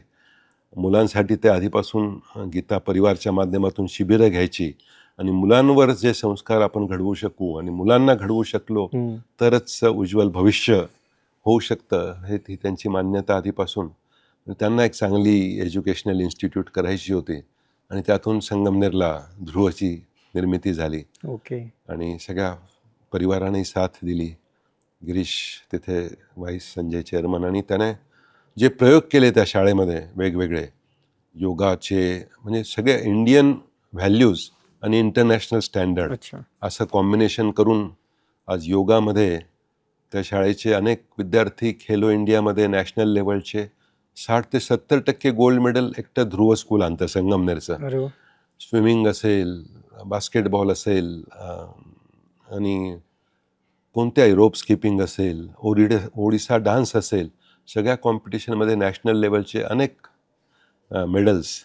म्हणजे दरवर्षी ध्रुवची टोटल मेडलची संख्या 2000च्या वर असते. जेवढे विद्यार्थी त्याहून डबल ती मेडलची संख्या असते. इतके मेडल्स तिथले विद्यार्थी आणतात. त्यांना ऑलराऊंड डेव्हलप कसं करता येईल ते प्रिन्सिपल वापरून, मल्टिपल इंटेलिजन्सची थेअरी वापरून संजयने ते प्रयोग केलेत आणि ते आज खूप यशस्वी झालेत. आणि संगमनेरचं यश पाहिल्यावर पुण्यालाही, म्हणजे विद्येच्या माहेरघरात येऊन शाळा काढायची हे तसं अवघड आहे, परंतु संजयने ती स्टेप घेतली आणि तिथल्या पहिल्या शाळेला इतका चांगला प्रतिसाद मिळाला. ते पाहून दुसरी शाळा पण उंडरीला केली, सुसला पहिली झाली. दोन्हीकडे वेटिंग लिस्ट आहेत.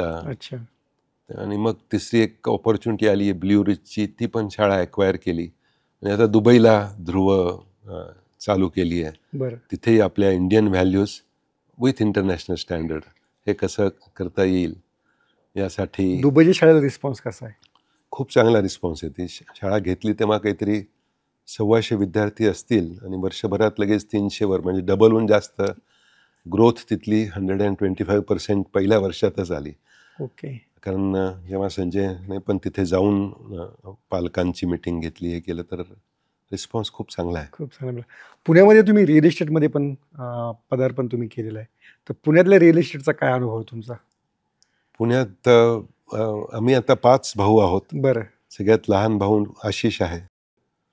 आणि आमच्या भावांनी जे काही प्रयोग केले सुरुवातीला छोटे छोटे बिझनेसचे संगमनेरला बसूनच, त्यात आम्ही पाहिलं की फारसं यश आलं नाही. आणि अनेकदा ते आलं तर असं वाटायचं की आपला मेन बिझनेस एवढा चांगला आहे, हे कशाला करायचं. आणि आशिषचं त्यावेळेस बायचान्स त्याचं लव्ह मॅरेज आहे. त्याला एक मुलगी संगमनेरची आवडली होती. आणि मग आम्ही भावांनी बसून ठरवलं की काहीतरी ह्या सिच्युएशनचा ॲडव्हान्टेज घ्यायचा. आणि आम्ही वडिलांशी, काकांशी पण त्या विषयाची चर्चा केली. आणि आम्ही आशिषला सांगितलं, तुला जर लव्ह मॅरेज करायचं असेल, आम्हाला काही मंजूर नाही, पण तुला करायचंच असेल तर तुला इथल्या बिझनेसमधनं निवृत्ती घ्यावी लागेल. मोठा डिसिजन होता खूप, पण जेव्हा प्रेमासमोर सगळं फिकं असतं, त्यामुळे त्याने निर्णय घेतला की नाही, मला तर माझा हाच प्रेमविवाहच मला करायचा आहे. ठीक आहे, बिझनेसमधनं मी माझा स्वतःचं करेन. तो आधीपासून असा बोल्ड आहे आणि काहीतरी नवीन करायचं त्याचं आधीपासून. आणि तो मग पुण्याला शिफ्ट झाला. त्याला लिटरली सगळ्या बिझनेसमधनं आम्ही रिटायर केलं.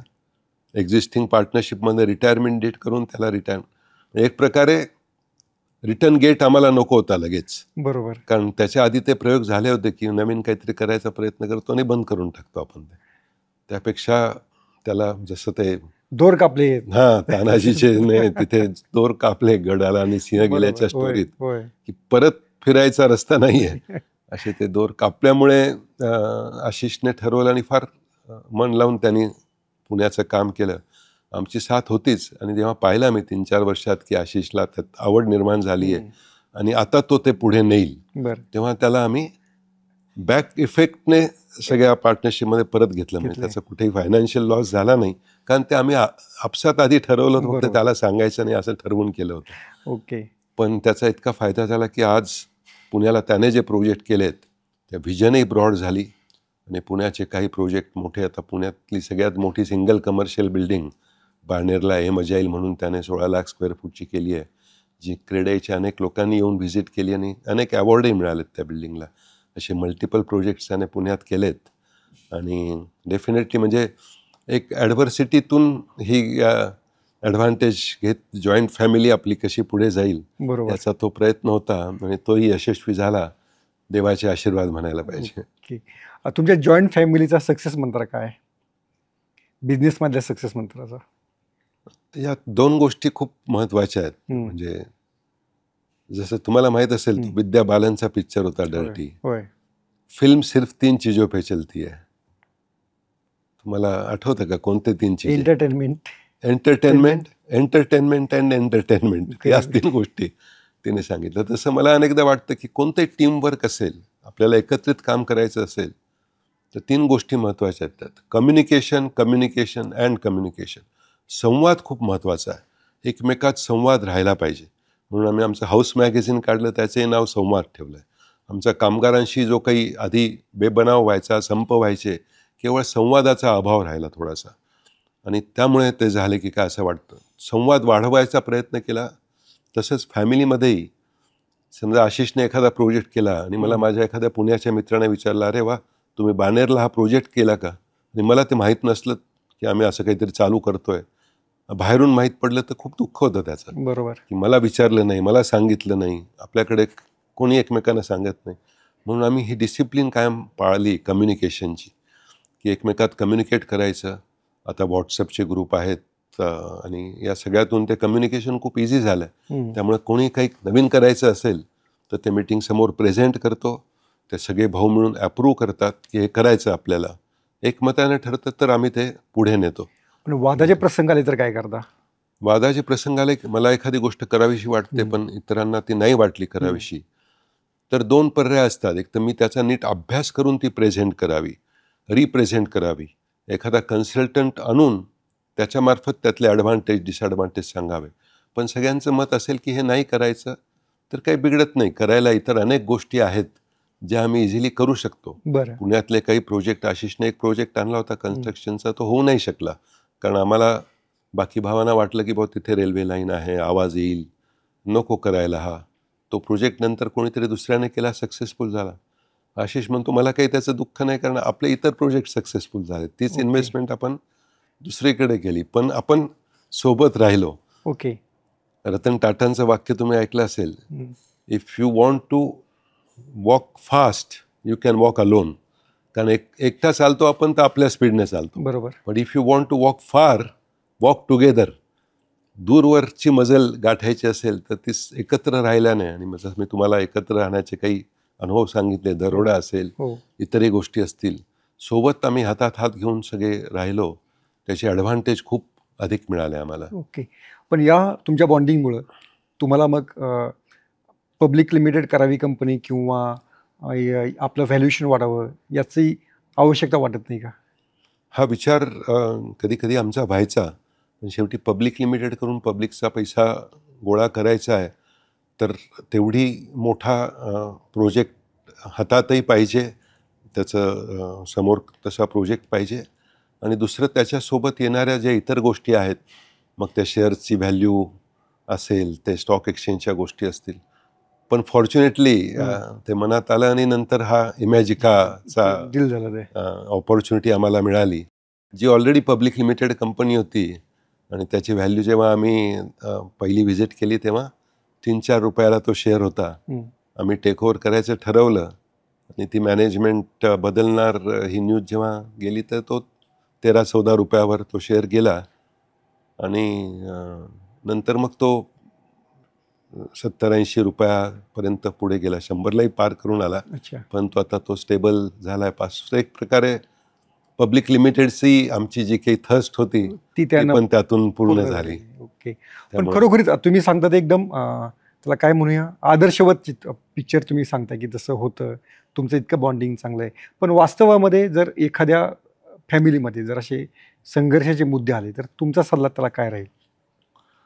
2 गोष्टी आहेत. एक तर तुम्ही जर तुमचा इगो बाजूला ठेवला, इगो मस्ट गो. मी मोठा भाऊ आहे, माझं सगळ्यांनी ऐकलं पाहिजे, माझं चुकीचं असलं तरी मला हे वाटतं हेच बरोबर, असं जर मी ठरवलं तर ती जर्नी सोबत चालू शकत नाही. प्रत्येकाला तुम्ही इक्वल महत्त्व दिलं पाहिजे, स्पेस दिली पाहिजे, त्याचं स्वतःला करायला काहीतरी वाव दिला पाहिजे. म्हणजे व्हॅल्यूज आपण ठरवाव्यात एकत्रित, पण त्याला तो स्कोप मिळावा. आणि तो फॉर्च्युनेटली आम्ही डायव्हर्सिफाय वेगवेगळ्या लाईनमध्ये झाल्यामुळे प्रत्येकाला त्याचं मेटल प्रूव्ह करायला तो स्पेस मिळाला आणि एकत्रित तो काम करायला स्पेस मिळाला. तुमच्या व्हॉट्सअप ग्रुपवर फक्त बिझनेसच्या चर्चा होतात का? नाही, दोन्ही चर्चा होतात. कधी कधी काही जोक्स आवडले तर तेही शेअर होतात. बरं. परंतु तुम्ही हा प्रश्न जो विचारला आधी की बॉन्डिंगचा, की त्याचा काही संघर्षाने झाला तर प्रत्यक्षामध्ये काय करता, आणि त्यात पेशन्सही ठेवाव्या लागतात. एकदा ego must go. If you have to work together, इगोचाही काढून टाकायला पाहिजे. If you want to go longer right and grow stronger, तर तो इगोचाही काढून टाकायला पाहिजे आणि ग्रोथवर फोकस ठेवायला पाहिजे. एकत्रित कसं काम करता येईल. एखादी गोष्ट पटली नाही, म्हणजे आमच्याकडेच एकदा असा प्रसंग झाला की मी एक ड्रायर आपल्या टोबॅकोसाठी लावायचा, बरं, असा एक प्रपोजल आणलं होतं की आपण हा प्रयोग करूया. पण त्याच्या आधी एक न्यूमॅटिक कन्व्हेइंगचा प्रयोग आमचा फेलही झाला होता. बरं. तर माझा एक भाऊ म्हटला की नाही हे नाही आणायला पाहिजे, क्वालिटीवर कॉम्प्रोमाइज नाही पाहिजे, आपल्याला खराब होईल. आता तुम्ही जी उन्हामध्ये सुकवता ती ड्रायरनं सुकवायची आता नंतर असं त्यासाठी ते करायचं होतं आपल्याला. तर आधी ती सन ड्राईंगमध्ये व्हायचं, मग पावसामध्ये ती भिजायची, वाळायची नाही, किंवा त्या पिरियडमध्ये शॉर्टेज व्हायचं आणि कंट्रोल्ड ड्राईंग व्हायचं नाही. कधी ती एक्सेसिव्ह वाळते, कधी कमी वाळते. या सगळ्यातून त्या ड्रायरचा प्रयोग करायचा. ठीक आहे, मग मी आपलं 24 तासाने एक मेल केला भावाला की आपल्याला ड्रायरचे काय काय ॲडव्हान्टेज मिळतील आणि आपण प्रयोग करूया. आधी छोट्या स्केलचा ड्रायर आणूया, त्याच्यावर प्रयोग करून क्वालिटी टेस्टिंगचे सगळे पॅरामीटर लोकांना देऊन आणि मग ती पास झाली तर आपण मोठा करूया. मग भावाला ते ठीक वाटलं. वी ट्राईड इट आणि आज त्याच्याशिवाय काम चालू शकणार नाही अशी परिस्थिती झाली आहे. पण त्याच वेळेस आता त्यांनी हा विषय केला तेव्हा काही स्टाफही होता तिथे. मी लगेच जर रिॲक्ट झालो असतो तर कदाचित त्याला वेगळं वळण लागलं असतं. त्यामुळे if you want to walk together, दोन्ही गोष्टी आहेत. तुम्ही जेव्हा टीमचा कोणताही गेम खेळायचा असेल तर रूल ठरवावे लागतात. एकटे तुम्ही कधी कधी पत्ते खेळलाय का कधी मला माहीत नाही, एकटे खेळतो माणूस सॉलिटियर वगैरे, तर त्यात तुम्ही थोडंसं फास्ट खेळला, तुम्ही कॉम्प्युटरवर बुद्धिबळ कॉम्प्युटरशी खेळायला लागला तर तुम्ही त्याला मूव मागे घ्यायला लावता, परत पुढे कारण तुम्ही एकटे खेळत असता. पण जेव्हा टीममध्ये गोष्टी करता तुम्ही, you have to follow certain rules आणि play according to rules and enjoy. रूलमुळे काही बंधनं येतात, काही ठिकाणी तुमचा स्पीड कमी होऊ शकतो, काही मनातल्या गोष्टी होत नाही, परंतु त्याचा ॲडव्हान्टेज डिसॲडव्हान्टेज जर तुम्ही त्याचं मोजमाप केलं तर ॲडव्हान्टेज भरपूर आहे. You have to follow certain rules to stay together, but it gives enormous advantages. Communication तुम्ही एक पहिला रूल सांगितला, दुसरा रूल काय असेल? दुसरा रूल हा इगो तुमचा बाजूला ठेवायला पाहिजे. सगळ्यांच्या मताला महत्त्व दिलं गेलं पाहिजे आणि हे प्रत्येक ठिकाणी, म्हणजे तुम्ही अगदी एखादी संघटना जरी चालवत असाल 10 लोक मिळवून 20 लोक मिळवून, तरी तुम्ही सगळ्यांना महत्त्व दिलं. शेवटी करणारे त्यात 2-3 असतील, बरोबर, परंतु तुम्ही प्रत्येकाचा विचार घेऊन ती वाटचाल केली. म्हणून इगो न ठेवता मी त्या संघटनेचा अध्यक्ष, त्यामुळे मी सांगेल ती पूर्व दिशा होकायंत्राला विचारायची आणि ठरवायची. त्या पद्धतीने वाटचाल करायला पाहिजे. ते पण महत्त्वाचं आहे. ट्रान्सपरन्सी महत्त्वाची आहे, एकमेकांना माहीत पडणं गोष्टी. म्हणून आम्ही अनेक गोष्टीचा, म्हणजे आमची सॅलरी आम्हाला फिक्स मिळते, आमच्या अकाउंटमध्ये ती जमा होते फिक्स सॅलरी, बरं. ती आम्ही सगळ्यांनी मिळून ठरवलेली सॅलरी आहे. ओके. पण त्या व्यतिरिक्त मी काही खर्च केला हम्म. तर मला माझ्या कॅपिटल अकाउंटमधनं पैसे काढावे लागतात. मला एखादा मोठं फर्निचर करायचं आहे, नवीन घर घ्यायचं आहे, तर हे कॅपिटल अकाउंटमध्ये काय खर्च केला हे सगळ्या भावांना रिपोर्टमधनं नंतर समजतं की सॅलरीच्या व्यतिरिक्त हा खर्च, मोठी काही लग्न आहे, ज्वेलरी घेतली असेल तर माझ्या कॅपिटल अकाउंटमधून घेतो ती सगळ्यांना. त्यामुळे ट्रान्सपरन्सी पण महत्त्वाची आहे. Okay. You have to have transparency, you have to have trust with amongst each other. हे काही फॅक्टर जॉईंट फॅमिली बिझनेससाठी खूप महत्त्वाचे खूप आहेत. महत्त्वाचे आहेत. Yes. ओके. तुमच्या व्यक्तिमत्वावरती जसं तुमच्या वडिलांचा प्रभाव आहे तसा दुसरा प्रभाव आहे अध्यात्माचा. तुम्ही अध्यात्माकडे का वळलात आणि इतकं म्हणजे काय इतकं रुजू स्वभाव असलेला एखादा उद्योगपती मी नाही पाहिलं नाही, असं काही नाही आहे. ते तुमचं मोठेपण आहे. पण आधीपासून म्हणजे आम्ही वडिलांकडे पाहूनही, कारण आमच्या घरात ते नियमित पूजा, श्रावणात नियमित त्यांचे मंत्र, गीता त्यांची पूर्ण 18 अध्याय वडिलांचे पाठ होते. बरं. आणि तेव्हापासून ते कल्चर त्यांनी आम्हाला लहानपणीच गीतेचे अध्याय शिकवले. आणि नंतर स्वामी गोविंद देवगिरी, ज्यांचं नाव तेव्हा किशोरजी व्यास हो, होतं, हो. ते आमच्याकडे आले. देवाचे आशीर्वाद म्हणायला पाहिजे की त्या माध्यमातून एक आध्यात्मिक गुरु आमच्या परिवाराला खूप उच्च कोटीचे मिळाले. एकदम सिम्पल त्यांनी संगमनेरमध्ये कथा चालू केली, फार छोट्या स्केलवर. 20-25 लोक त्या कथेला असायचे. मग हळूहळू ती मंदिरात चालू झाली. म्हणजे पहिली कथा काहीतरी 51 रुपयाचं मानधन वगैरे अशातून ती सुरुवात झाली. आज हजारो लोकांच्या त्यांच्या कार्यक्रमाला आज ते अयोध्येच्या मंदिराचे खजिनदारही आहेत. मोदीजींना त्यांनी तीर्थ दिलं त्या मंदिराचं, इतक्या उंचीवर आहेत. पण त्यांचे आशीर्वाद परिवाराला लाभलेत आणि ती आध्यात्मिक गोडी, आध्यात्मिक चर्चा त्यांच्या संगमनेरच्या वास्तव्यातून ते 17-18 वर्ष आपल्याकडे राहिलेत. बरं. आमच्याच घरी राहिलेत. आणि जेव्हा जेव्हा कथेच्या मध्ये ते यायचे तेव्हा त्यांच्याशी चर्चा व्हायची. अशी ती गोडी वाढत गेली पुढे आणि सगळ्यांमध्ये हे कल्चर राहिलं.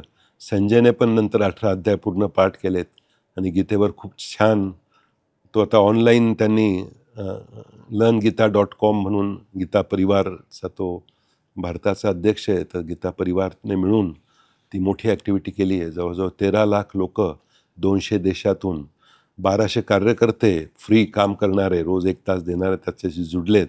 अगदी IITची काही मुलं आहेत त्याच्यामध्ये. आणि ते सगळं 1 to 1 तो क्लास चालतो. रोज 2,500 झूम क्लासेस होतात आणि इतके लोक ते गीता शिकतायत. हा एक वेगळा उंचीला संजयने त्या गीतेचा प्रचार नेला आहे. बरोबर. गीता परिवारच्या माध्यमातून जी स्वामीजींनी स्थापन केलेली. संगमनेरमध्येच त्याची सुरुवात झाली. वेदव्यास प्रतिष्ठानची स्थापनाही त्यांनी संगमनेरमध्ये केली. आणि आज जवळजवळ देशामध्ये 40 वेद विद्यालय झाली आहेत. आणि त्याची पोस्ट ग्रॅज्युएट युनिव्हर्सिटी आळंदीला वेदश्री तपोवन म्हणून केली आहे. मी त्या ट्रस्टचा सेक्रेटरी म्हणून सेवा करण्याचा प्रयत्न करत असतो वेळ मिळेल तसा. आणि आम्ही सगळेच वेगवेगळ्या माध्यमातून, मनीष गिरीशही त्यांच्या माध्यमातून, आशिषही त्या वेदश्री तपोवनच्या कन्स्ट्रक्शनमध्ये पूर्ण ॲक्टिव्ह होता. आम्ही सगळे काहीतरी सोशल आणि आध्यात्मिक आणि या दोन्ही कामात भाग घेत राहतो. ओके. पण तुम्ही एका भाषणामध्ये सांगितलं की तुम्ही ओशो, रजनीश यांची देखील तुम्ही भरपूर पुस्तकं वाचलीत किंवा त्यांचे रेकॉर्ड ऐकलेले आहेत. हो. मग रजनीशांकडे ते ऐकण्याचा तुमचा ओढा कसा काय निर्माण झाला? त्यात संगमनेरमध्येही एक आमचे इंगळे बाबा म्हणून एका शाळेत शिकवणारे शिक्षक साई मंदिरात ते राहायचे. आम्हीच ते मंदिर बनवलं होतं. बरं. ते स्वतः खूप ओशोला कायम ऐकायचे. बरं. आणि त्यांचे काही लेक्चर्स मी ऐकले, काही कॅसेट्स ऐकल्या. अनफॉर्च्युनेटली मी त्यांचं दर्शन कधी घेऊ नाही शकलो. बरं. परंतु त्यांना धन्यवाद द्यायला पाहिजे की त्या काळात म्हणजे 60-70 वर्ष आधी ते जिथे जे काही बोलले ते जसं का होईना रेकॉर्ड कोणीतरी करून ठेवलं. त्या रेकॉर्डिंगची क्वालिटी काही ठिकाणी फार चांगली नाही आहे, पण तो इतका मोठा खजिना त्या कॅसेट्सचा आहे की मग ती मला स्वतःलाही ते खूप आवडलं. त्यांचे काही विचार खूप काळाच्या पुढे होते. ते पचायलाही अवघड होते. संभोग से समाधी तकचं जर त्यांचं पुस्तक खूप वादग्रस्त झालं त्यांच्या हेडिंगमुळे, पण तुम्ही जर पुस्तक वाचलं तर ते खूप छान पुस्तक आणि ध्यानाचे वेगवेगळे जितके प्रयोग ओशोंनी सांगितले आणि करून पाहिलेत आणि केलेत त्यांच्या भक्तांवर, तितके कोणीही केलेले नसतील. म्हणजे डायनॅमिक मेडिटेशनपासून विपश्यनापर्यंत सगळ्या प्रकारचे मेडिटेशन. मग आम्ही त्यांचे काही कॅम्प्स त्यांच्या शिष्यांनी एक भंडारदराला, संगमनेरच्या आमच्या क्लबमध्ये वेगवेगळ्या ठिकाणी कॅम्पही केले आहेत. आणि ओशो इज अमेझिंग. म्हणजे त्यांचं ऐकूनही जीवनावर खूप मेनली त्यांनी जे सांगितलं की कोई भी अति में मत रहिए, ये अति भी नाही, वो अति भी नाही, मध्य में रहिए. पुढे मी म्हात्र्यांनाही ऐकायला लागलो. त्यांनी पण धिस अँड दॅट, म्हणजे एकदम स्पिरिच्युअलही नाही आणि एकदम मटेरियलिस्टिकही नाही, दोन्ही गोष्टी तुम्ही मिळवू शकता. तुम्ही स्पिरिच्युअल व्हायचं म्हणजे मटेरियलिस्टिक नाही व्हायचं, झिरो करायचं असं नाही, असं म्हात्र्या सांगतात. कोणती स्पिरिच्युअल संस्था गरीब आहे? व्हॅटिकन गरीब आहे? कोणती? तिरुपती सर्वात श्रीमंत, साई मंदिर, सगळे म्हणजे कुठेही गरिबी नाही आहे तिथे. त्यामुळे स्पिरिच्युअलिटी आणि वेल्थ हे सोबत चालायचे आहे. अनेक उदाहरणं तिथून इथपर्यंत आहेत. तर ते म्हणतात तुम्ही दोन्ही बेस्ट करा. When you can do this and that, why do this or that, हा त्यांचा म्हात्र्यांचा मंत्र आहे. आणि ओशोनी तो वेगळ्या भाषेत सांगितला की मध्य में रहिए, कोई भी अति नहीं करिए. तो त्यांच्याही आम्ही ते संगमनेरमध्ये त्यांची सगळ्या कॅसेट लायब्ररी, पुस्तक लायब्ररी, आता तर ऑनलाईन सगळं उपलब्ध आहे. त्यांची शिबिरही संगमनेरला घेतली. स्वामी सुखबोधानंदची पण नंतर आम्ही शिबिरं घेतली. तो एक किस्सा फार, माझा एक मुलगा स्पेशल चाइल्ड आहे, म्हणजे स्पेशल नीड्स आहेत त्याच्या सगळ्या. मी आणि संगीता दोघं खूप, जेव्हा तो झाला तेव्हा खूप आनंद झाला. पुढच्या जनरेशनचा पहिला मुलगा आला घरात. आजीचा सोन्याच्या शिडीचा कार्यक्रम झाला, सगळं झालं. आणि 6-8 महिन्याने समजलं की याची ग्रोथ नॉर्मल नाही आहे, त्याचे माइलस्टोन स्लो आहेत. जेव्हा डॉक्टरांना दाखवलं तेव्हा समजलं की यावर फारशी काही उपाययोजना होऊ शकत नाही. डॉक्टरांनी सांगितलं त्याला इंडिपेंडंट बनवा तुम्ही, जो काही करता येईल ती फिजिओथेरपी करून. आम्ही त्यांना विचारलं त्याला अमेरिकेला नेऊन कुठे ऑपरेशन करून, तर काही त्याचा फायदा नाही असं डॉक्टर पंडित जे आहेत पुण्याचे त्यांनी सांगितलं. तेव्हा खूप आम्ही दोघं डिप्रेशनमध्ये होतो की का असं व्हावं, कारण की लाईफभर त्याला ते तसं राहावं लागेल. तर आम्हाला आमच्या एका सप्लायरने सांगितलं की स्वामी सुखबोधांचं शिबिर आहे, तुम्ही एकदा त्या कार्यक्रमाला आहे. त्यांचा लाईफ म्हणून कार्यक्रम होता. आम्ही त्या प्रोग्रामला गेलो. संगीताने तिथे प्रश्न विचारला हा की स्वामीजी असं आमच्याबरोबर झालं, असं का झालं? त्याने सांगितलं असं असा मुलगा आहे, तो रिटायर्ड आहे. स्वामीजीने संगीताला खाली बसवलं, एक कागद घेतला आणि त्याच्यावर एक काळा टिपका केला. स्वामीजीने ते दाखवलं आणि सगळ्या उपस्थित शिबिरार्थींना विचारलं काय दिसतंय तुम्हाला? तो अगदी लांबूनही दिसत होता. प्रत्येकजण सांगत होता काळा टिपका, काळा गोल दिसतोय. मग स्वामीजीने सांगितलं अरे मी तुम्हाला दाखवतोय कागदावर, तो 99% कागद पांढरा आहे, तुमचं लक्ष सगळं त्या काळ्या टिपकावर. संगीताने त्याने उभं केलं आणि विचारलं तुम्ही अफोर्ड करू शकता का त्याच्यासाठी अटेंडंट ठेवायला, त्याची औषधं, त्याला कधी हॉस्पिटलाइज करावं लागलं तर घरच्या लोकांचा सपोर्ट आहे का, इतर लोकांची साथ आहे का? सगळं चांगलं आहे, सगळं चांगलं आहे, पण असं का झालं स्वामीजी? मग त्याने सांगितलं तुम्ही जर त्याच्यावरच फोकस ठेवला तुमच्या लाईफचा की असं का झालं, असं का झालं, तर काळ्या टिपक्यावर तुम्ही हे करून जर पाहिलं ना, एखाद्या कागदावर टिपका करा आणि त्या टिपक्यावर फोकस करा, तो टिपका हळूहळू मोठा होतो. म्हणजे त्याला इल्युजन आहे. बरोबर. आणि त्या पांढऱ्यावर फोकस केलं तर तो टिपका हळूहळू कमी होतो, छोटा होऊन जातो. हे वाचलं होतं कुठे, परंतु जेव्हा ते प्रत्यक्ष त्या मनस्थितीत स्वामीजींनी समजवलं तेव्हा ते इतकं सिंक झालं की ॲटिट्यूड ऑफ ग्रॅटिट्यूड, म्हणजे भगवंताने जे दिलं आहे त्याने एकदा आपण न मोजता काय दिलं नाही तिथेच फोकस राहतं की माझ्याकडे हे नाही, माझ्याकडे ते नाही. जसं तुम्ही मला प्रश्न विचारला की त्यांचं व्हॅल्युएशन एवढं झालं, यांचं व्हॅल्युएशन तुम्हाला नाही वाटत का? स्वामीजींनी आम्हाला तो पांढरा कागद की भगवंताने एवढं दिलं आहे तर जे नाही मिळालं त्याच्याकडे नका पाहू तुम्ही. आणि तो दृष्टिकोन तिथून मिळाला त्या कार्यक्रमातून. तेव्हापासून कायम प्रत्येक इन्सिडन्समध्ये झालेल्या गोष्टीमध्ये निगेटिव्हिटी पाहण्यापेक्षा यातला पॉझिटिव्ह गोष्टी जर पाहिल्या तर ती निगेटिव्हिटी विरघळून जातेच. अशा अनेक गोष्टींचा त्या आध्यात्मिक म्हणा, त्याला स्पिरिच्युअल म्हणा, किंवा त्याचा फायदा डायरेक्टली इनडायरेक्टली लाईफमध्ये खूप झाला. त्यामुळं किती स्ट्रेसफुल गोष्टी झाल्या तरी त्यात पॉझिटिव्हिटी कायम राहिली वर येत राहिली. तसं थिंकिंगच होत गेलं या सगळ्या प्रक्रियेतून आणि जीवनाच्या वाटचालीमधून. तुमच्या पुस्तकांकडे जर पाहिलं तर 3 प्रसंग आता मला जाणवतात. एक म्हणजे तुमच्या कारखान्यातला संप, तुमच्या घरावर पडलेला दरोडा आणि तुमच्या घरामध्ये जिलेबल स्पेशल चाइल्ड. यातलं कोणतं जास्त कठीण प्रसंग वाटला, ज्यातनं तुम्हाला सावरायला वेळ लागला आणि थोडंसं एक द्विधा मनस्थिती होती, संघर्ष झाला मनाचा, तणाचा सगळाच? तिन्ही गोष्टी वेगवेगळ्या गोष्टी आहेत आणि वेगवेगळ्या सर्कमस्टन्सेस, शिकवण वेगवेगळ्या एजमध्ये. म्हणजे मी बिझनेसमध्ये जॉईन झालो आणि संपात जेव्हा कामगारांच्या समोर भाषण करायला उभं राहिलो, त्याने सांगितलं, खाली बस, अमेरिकेहून शिकून आला, आम्हाला नको शिकू. बरोबर. अशा पद्धतीचं एक कामगारांचं रिॲक्शन होती. कारण ते संपाचं वातावरण म्हणजे एक वेगळं असतं वातावरण, सगळं एकमेकांच्या अगेन्स्ट काय करता येईल तेच असतं. तसं तो प्रसंग होता.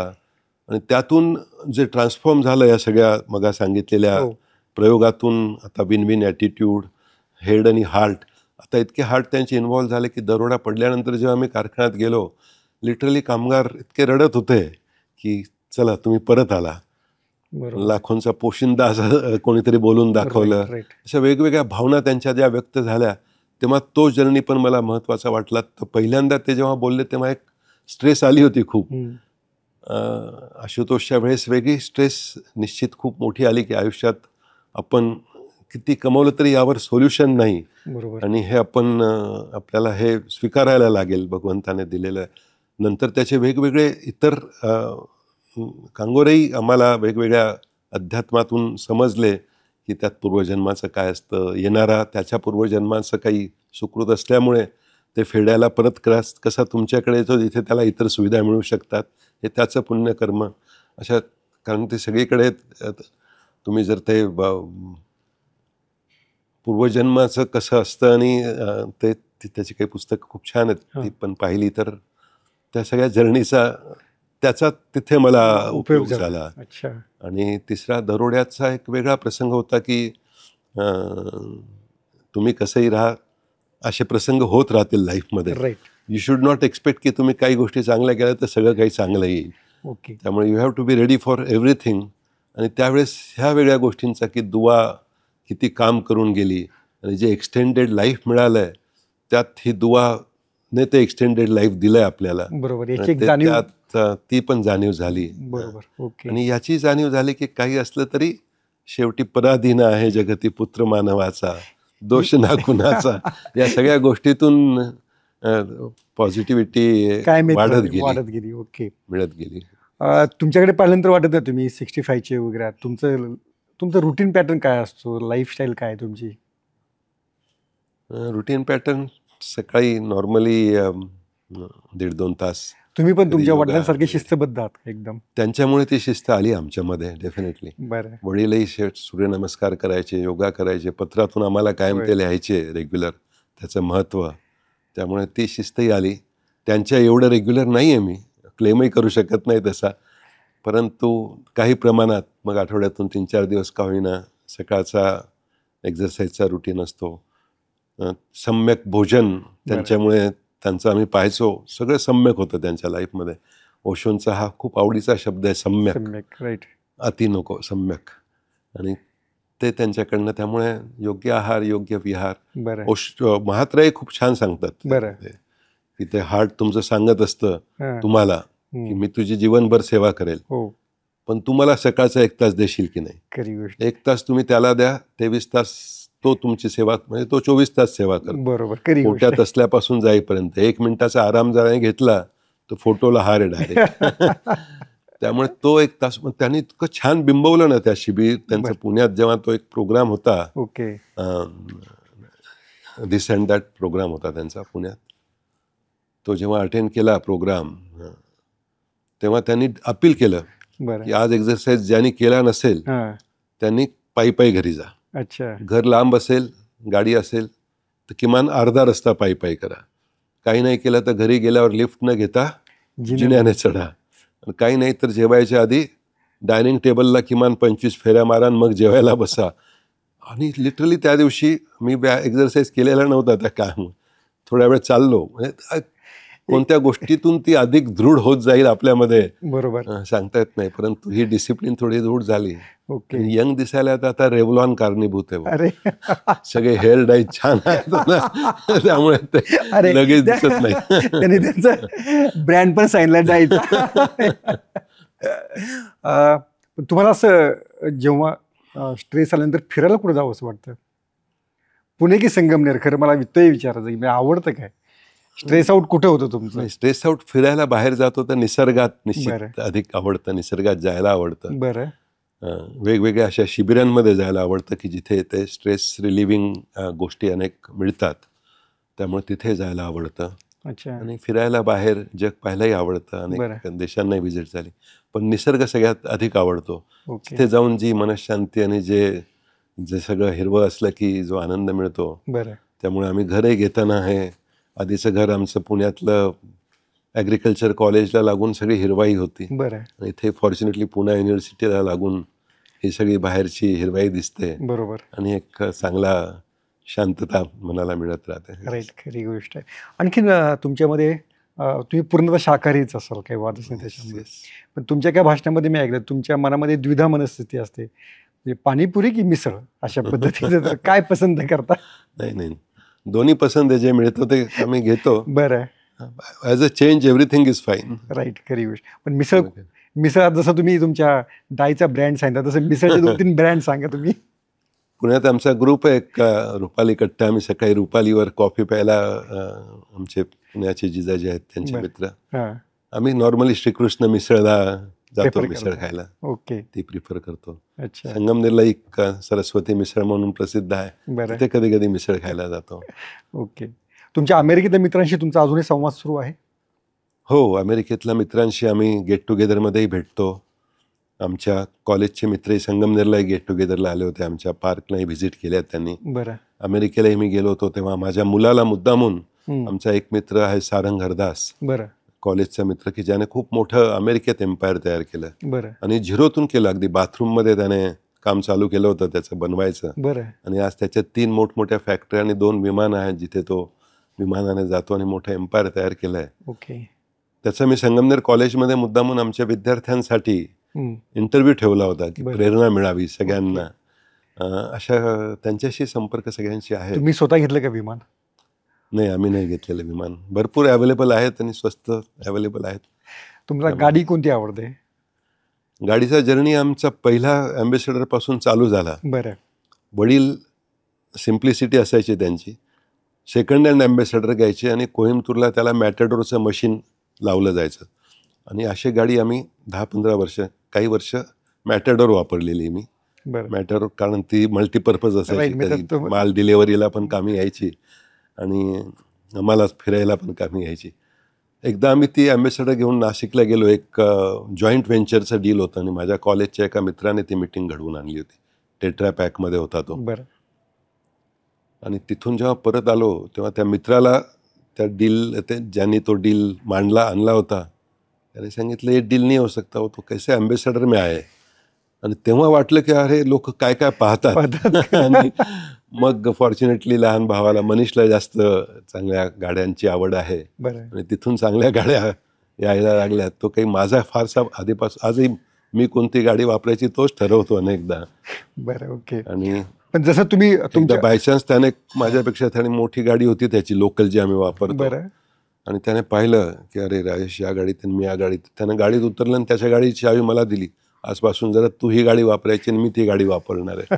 म्हणजे इतका तो जॉईंट फॅमिलीचा जे तुम्ही विचारला, असे छोट्या छोट्या प्रसंगातून जर आपण डिपॉझिट करत गेलो एकमेकांच्या अकाउंटमध्ये तर खूप जर्नी पुढचा आनंददायी आहे सर. जसं वडिलांनी तुमच्यावरती संस्कार केले तसं तुमच्या मुलांसाठी तुम्ही काय करता? वडिलांसोबत आईने खूप संस्कार केले आहेत आमच्यावर.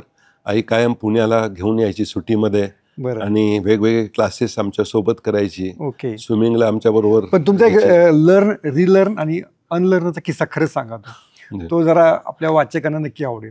तुम्ही स्विमिंग शिकण्यासाठी गेला स्विमिंगला जेव्हा गेलो SP मी आणि कॉलेजच्या- माझी बहीण हो. SP कॉलेजच्या टँकमध्ये आई आम्हाला घेऊन जायची होय. आणि पहिल्या दिवशी जेव्हा त्या कोचला सांगितलं की ह्या दोघांना स्विमिंग शिकवायचं आहे, मी संगमनेरला आमच्या प्रवरा नदी आहे हो. आणि त्यात शिकायला थोडंसं शिकलो होतो. तिथे असं पाठीला डालडाचा डब्बा आम्ही बांधायचो आणि त्या नदीमध्ये स्विमिंग करायला शिकलो होतो. हं. त्या कोचने दोघांना सांगितलं दाखवा तुम्हाला काय येतंय. हो. मी म्हटलं मला येतं स्विमिंग, अंजलीला नाही येत स्विमिंग. बहिणीला कधी नदीत गेलेलं नव्हतं बरोबर. आणि मी त्याला पोहून दाखवलं आणि मग बहिणीने सांगितलं मला येतच नाही स्विमिंग. त्याने दोघांना फी सांगितली की याची 100 रुपये फी, बहिणीची 100. बहिणीची 50 रुपये. ओके. मला 100 रुपये फी सांगितली. मी म्हटलं मला येतं स्विमिंग, तिला येत नाही, माझी फी का मला कमी लागायला पाहिजे. तू ज्या पद्धतीने पोहतो म्हणे ते फार चुकीचं आहे. बरं. तुझ्यावर आधी अनलर्निंग करावं लागेल आणि मग लर्निंग होईल. तिच्यावर फक्त लर्निंग करायचं आहे. मग त्या अनलर्निंग 2 प्रोसेस तुमच्यावर. 2 प्रोसेस आहे म्हणून तुझी फी डबल आणि तिची फी अर्धी. ओके. म्हणजे तुम्ही बिझनेसमध्ये बऱ्यापैकी तुम्ही सांगता की डेफिनेटली प्रत्येक ठिकाणी अनेकदा आपल्याला वाटतं आपली इथपर्यंतची वाटचाल याच्यामुळे झाली, बरं. यश मिळालं ते याच्यामुळे मिळालं. पण इतकं डायनॅमिक झालंय सगळं, रोज नवीन नवीन गोष्टी येत आहेत मार्केटमध्ये.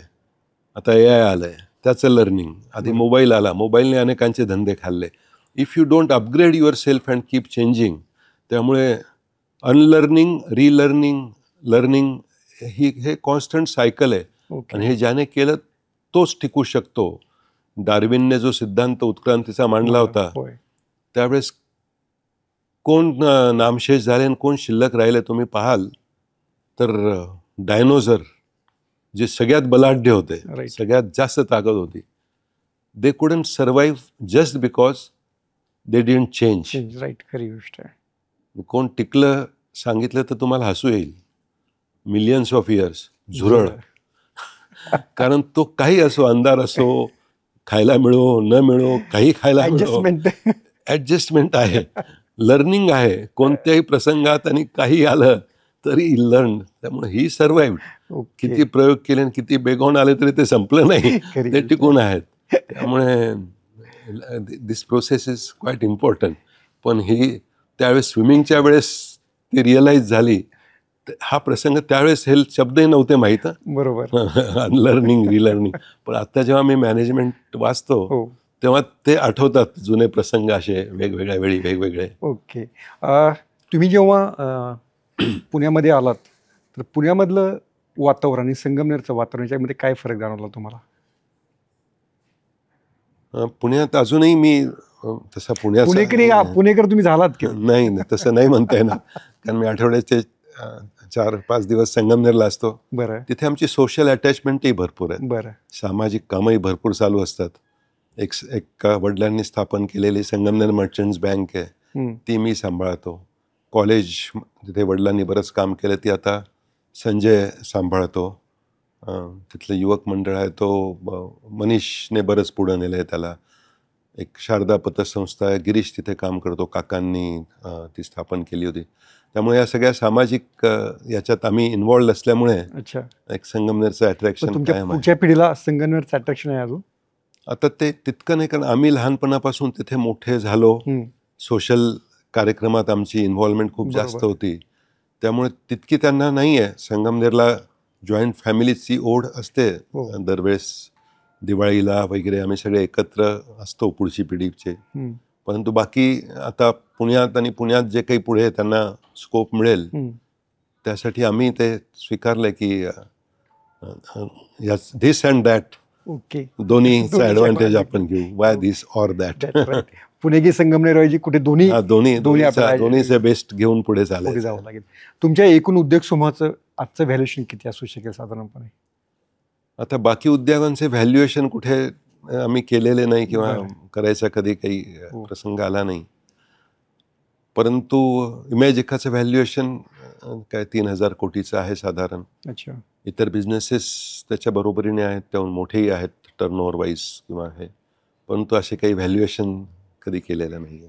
राजेश मालपान यांच्यासाठी पैसा काय आहे? पैसा हा आयुष्यात महत्त्वाचा रोल करतो. म्हणजे पैसा सगळं काही घेऊ शकत नाही, पण जे काही पैसा घेऊ शकतो ते पैशाच्या अभावी तुम्ही करू शकत नाही. बरं. आज संगमनेरला ध्रुवसारखं शाळा करायची हो. असेल, जे स्वप्न होतं संजयचं, ते ज्या स्केलला आम्ही करू शकलो. पुण्यात जे करायचं असेल, इमॅजिकासारखं घ्यायचं असेल किंवा वेट अँड जॉय सगळ्यात मोठा प्रकल्प करायचा असेल, या सगळ्यांसाठी फायनान्स इज निडेड. बरं. त्यामुळे करण्यासाठी, परंतु ते सर्व काही नाही आहे, तो दुय्यम भाग आहे. कायम आम्ही पण रिलेशन्स, पीपल, व्हॅल्यूज यांना प्रायोरिटी ठेवून then money comes automatically. Okay. You don't have to focus on it. अच्छा. म्हणून मी म्हटलं मगा की तुम्ही व्हॅल्युएशनवर फोकस ठेवण्यापेक्षा व्हॅल्यूवर फोकस केलं आणि द व्हॅल्युएशन फॉलोज. बरोबर. तर ते आपोआप येतात या गोष्टी. ओके. सो त्यामुळे आणि ते अनुभवलंय आम्ही अनेक ठिकाणी. It is not only theory, बरं. We have experienced it. आणि अनेक प्रसंग लाईफमध्ये असे झालेत, बरं. मी अनेक शेअर केले खरी त्यातले गोष्ट तुमच्याशी, की की की त्यातून जिथे- ते दृढ झालं बरोबर. की हे जे मनातले होते वडिलांनी दिलेले, की त्याची प्रचिती अनेक ठिकाणी आली, अशा ओके. सिद्धांतांची प्रचिती आली की ते अधिक दृढ होतात. राईट. खरी गोष्ट आहे. शेवटचा पिक्चर टॉकीजमध्ये जाऊन पाहिलेला किंवा मल्टिप्लेक्समध्ये जाऊन पाहिलेला कोणता आहे? शेवटचं पिक्चर पाहिलं आणि आम्ही अर्ध्या पिक्चरमधून फार दिवसाने उठून आलो. असं का? पिक्चर होतं कोणतं, मला आठवत नाही नाव असं त्याचं. कोणत्या नटानं तुमच्यावर अन्याय केला होता? संगीताचं जास्त आवड आहे पिक्चरची, कारण बरं. तिच्या वडिलांचं थिएटर होतं हैदराबादमध्ये, 2 थिएटर होते बरं. आणि तो तिचा शौक आधीपासून आहे तेलुगू पिक्चरचा. पिक्चर पाहता का मग कधी? तेलुगू पिक्चर नाही पाहत, ती पण नाही पाहत, कारण ती पण इंग्लिश मिडियममध्ये असल्यामुळे तेलुगूचा फार तिला हे झाला नाही. मराठी मात्र तीही पाहते आणि मीही पाहतो. ओके. येऊन ती मराठी शिकली इथे, बरं. पण मराठी लेक्चरला जाईल, मराठी नाटक, मराठी पिक्चर सगळ्या गोष्टी तिला आवडतात. बरं. आणि तिने जी काही साथ दिली आहे आजवर. पुण्याला आधी ती शिफ्ट झाली मुलाच्या शिक्षणासाठी, मुलीच्या शिक्षणासाठी मुख्यत्वे, आणि मग मी येऊन जाऊन करायचो तेव्हापासून. पण जी काळजी तिने घेतली मुलांची पुढच्या पिढीला घडवण्याची, ती पण खूप व्हॅल्युएबल आहे. बरोबर.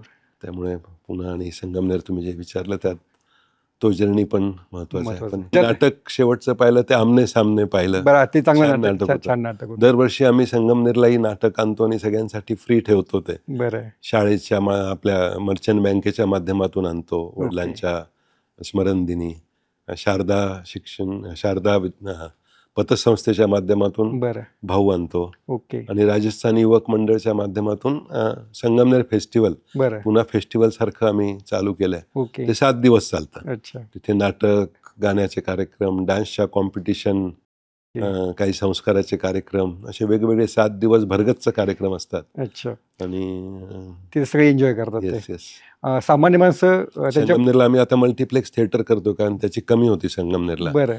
चांगलं थिएटर, जे 2 थिएटर आधी होते जुन्या काळचे, जुने झाले आणि फारशी फिजिबिलिटी राहिली नाही, आणि त्यामुळे ते बंद पडले दोन्ही. बरं बरं. ओके. तर आता मी multiplex as a social project, तिथेही फार फिजिबिलिटी दिसत नाहीये, बरं. पण गावासाठी पुरा प्रोव्हाइड अर्बन फॅसिलिटी. राईट. आमच्या स्टाफलाही आवडतं ते सगळं. बरोबर. आता शाळा झाली, क्लब झाला, हेल्थ क्लब, थिएटर झालं, तर चांगल्या क्वालिटीचा स्टाफ यायला खूप त्याची मदत झाली. खरी गोष्ट. अनेकदा आजकाल युवक असतात ते त्याच्या पुढच्या पिढीला शाळा कशी मिळेल हा पहिला प्रश्न असतो. इथे शिक्षणाची काय सोय. बरोबर. आणि त्याचं सोशल पुन्हा कसं डेव्हलप होईल ते एक पाहतो.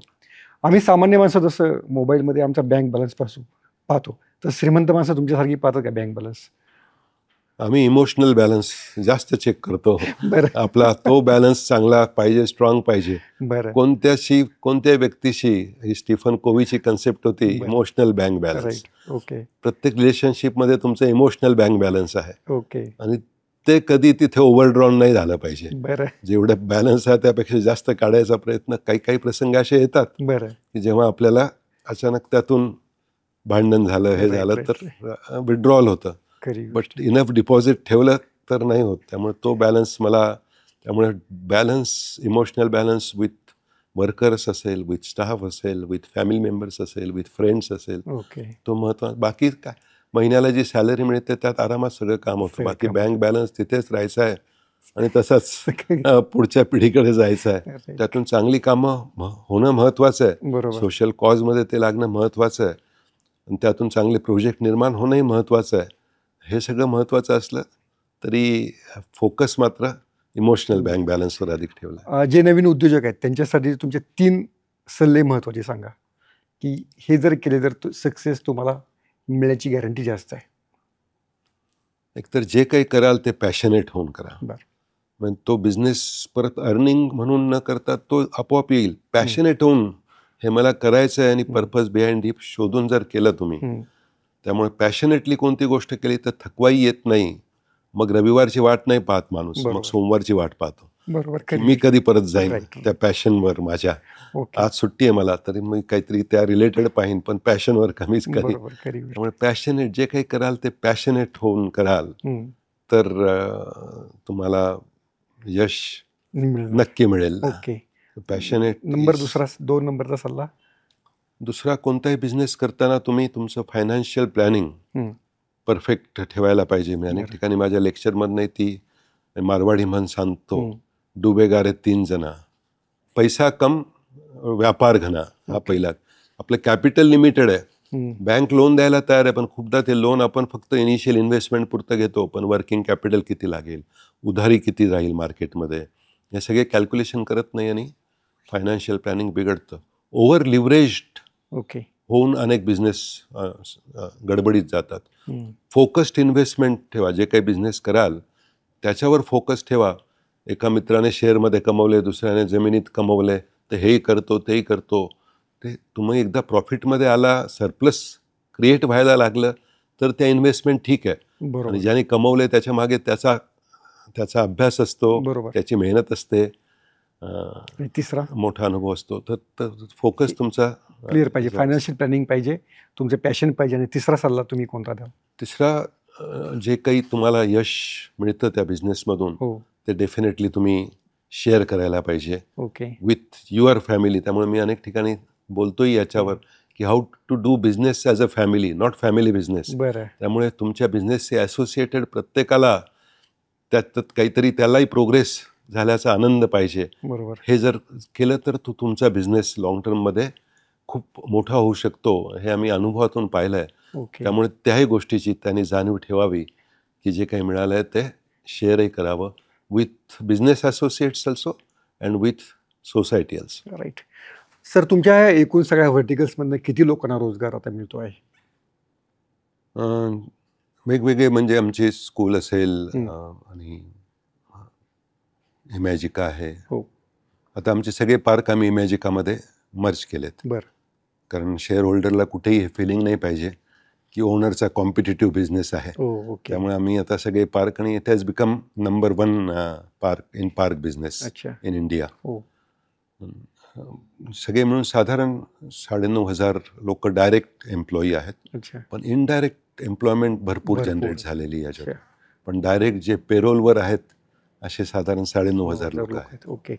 आणि तो आनंद एक खूप मोठा आहे सर, की अमेरिकेला एक जॉब करण्यापेक्षा इथे इतके जॉब क्रिएट करायला मिळाले. खरी गोष्ट. हा आनंद खूप मोठा आहे. सर, अनेकदा अशी चर्चा होते की नगरमध्ये पण अनेक उदाहरणं आहेत की त्यांना उद्योजक जरी घराणे असेल तर त्यांना थोडंसं राज्यसभा खुणावते, विधान परिषद खुणावते. तर तुम्हाला तसं खुणावत नाही का काही?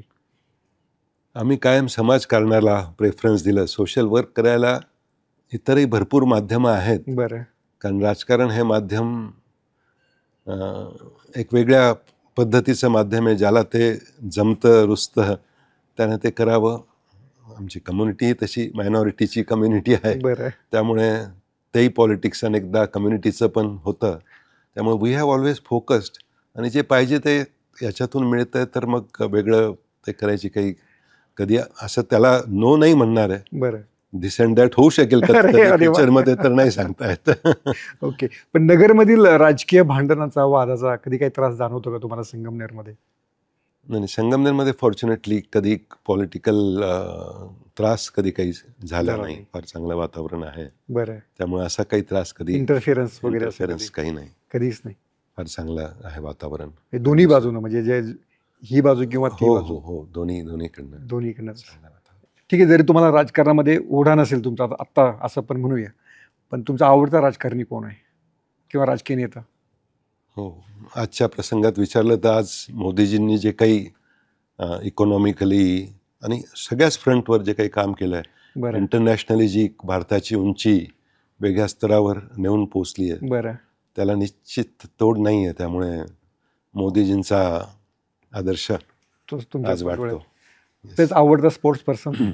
स्पोर्ट्समध्ये मी फार ॲक्टिव्ह कधी राहिलो नाही आणि बरं. फार मॅचेसही कधी पाहिल्या नाही. क्रिकेट पण क्रिकेटही फारसं कधी पाहत नाही. कधी स्कोअर विचारला, कोण जिंकलं हारलं बस, त्याच्या पलीकडे नाही. चेस मला लहानपणी आवडायचा, चेस खेळायचो. बरं. पण पुढे ते एक फार नर्चर नाही झालं. ओके. आवडती नटी आत्ताची सांगू एखादी? छान आहे. विद्या बालनचा ती पण आता जुनी झाली खरं त्या अर्थानं. आवडती जशी नटी आहे किंवा आवडता नट तसा तुमच्या काळातला सांगा की त्याचे पिक्चर आवडतो तुम्ही पाहिजे. आधी अमिताभ बच्चन सगळ्यांनाच आवडायचं. Angry young man. आणि ज्या ॲडव्हर्सिटीतून त्यांनी सगळं काही अचीव्ह केलंय बरं आणि लाईफ मधले जे अपडाऊन पाहिलेत, ओके, त्यामुळे त्याची ऍक्टिंगही आणि त्याचं रिअल लाईफही दोन्ही प्रेरणा देणारे आहेत. त्याच्याशी कधी भेटीचं योग आला? नाही, डायरेक्ट भेटीचा योग नाही आला. जे पाहिले ते पडद्यावरतीच पाहिलं. असं एकूण तुम्ही सांगितलं की तुमचा इमॅजिकाचा जवळपास 3,000 कोटीचा म्हणजे व्हॅल्युएशन आहे.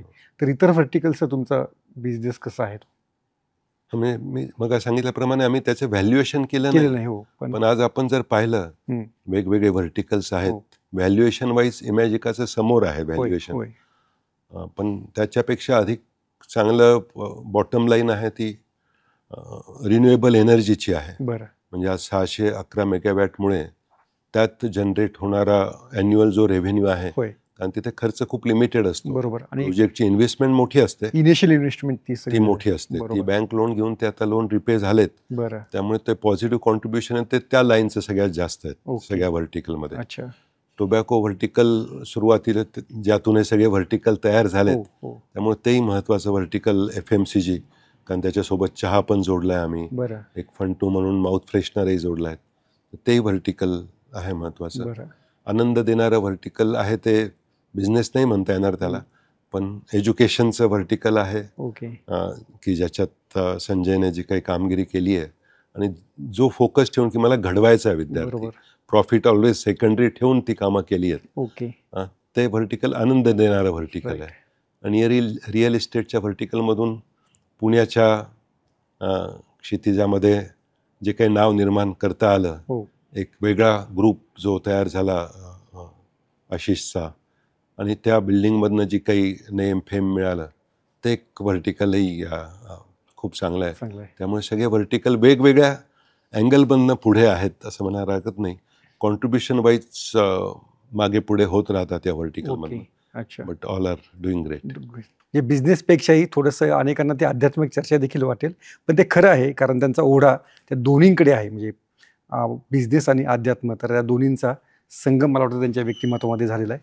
राजेश सर, धन्यवाद. तुम्ही भरपूर वेळ आम्हाला दिला आणि तुमच्या या मुलाखतीचा फायदा आमच्या हजारो प्रेक्षकांना होईल याची मला खात्री आहे. थँक्यू.